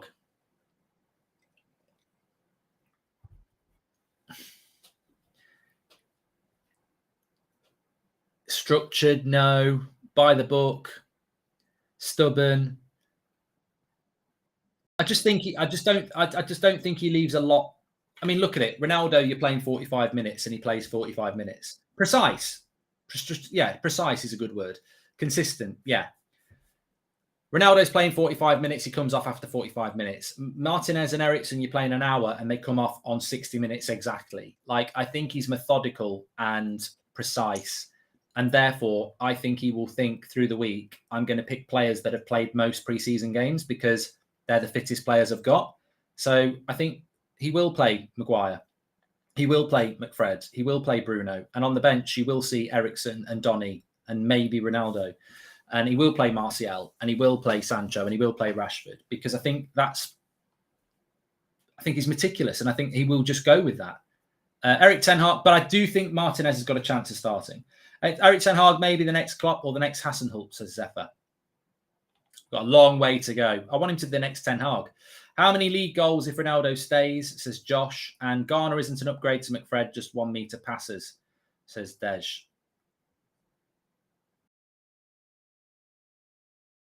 Gaz, thank you very much for the super sticker there.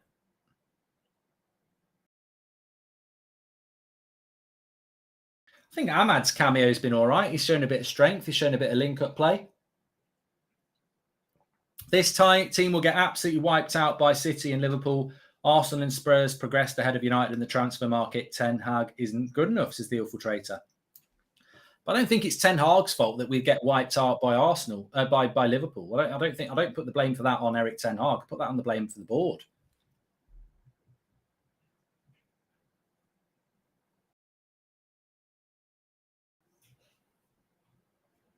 We're not ready. Like, I'm not going to change my mind in 24 hours. We're not ready for the start of the season. Yesterday was his first team, and this is his reserves with players that maybe can get into the first team. But we aren't ready, are we? Like, I don't know why people don't accept that. We're just not ready, and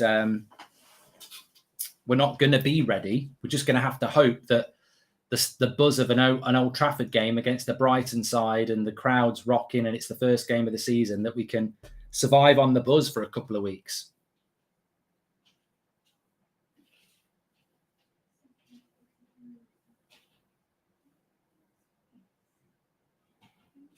Iqbal just caught a bit of a tackle there.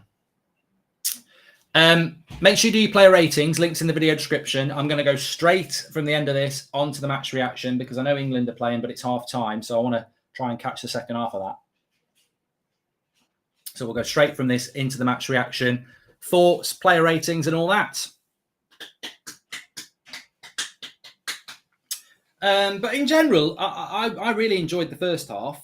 And I think the second half's been a bit flat. But that happened against Villa. That happened against Atletico Madrid. I personally think there's a fitness issue. I don't think that's Ten Hag's fault. I just think we are not where we need to be fitness-wise, and we seem to fall off in the second half.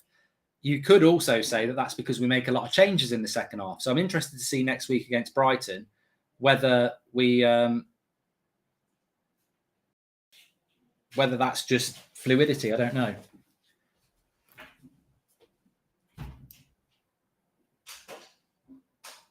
Whose fault would it be if there's a fitness issue? Well, it wouldn't be Ten Hag's fault. He's trying to get their fitness levels up. I mean, when were United last an energetic pressing footballing side? I mean, you're probably going back a decade. I mean, Van Gaal probably did it a little bit, but Ollie certainly didn't. Mourinho didn't.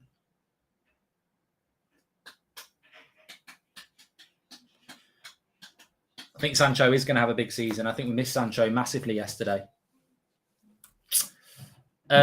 He's blown the whistle. He's not messing around. 90 minutes from the referee. He's not added any stoppage time. So it finishes 1-1 for Manchester United. Ahmad got the goal. Good workout for some of these players. Some impressive performances as well, which we'll go through on the match reaction, as well as an assessment of the season ahead, the team against Brighton, and, you know, the good, bad, and the ugly, really. Let's have a look at it. Thanks, everyone, for watching. We'll push you over there. I'll be live with you in a minute or so. Do your player ratings while you're waiting if you want to.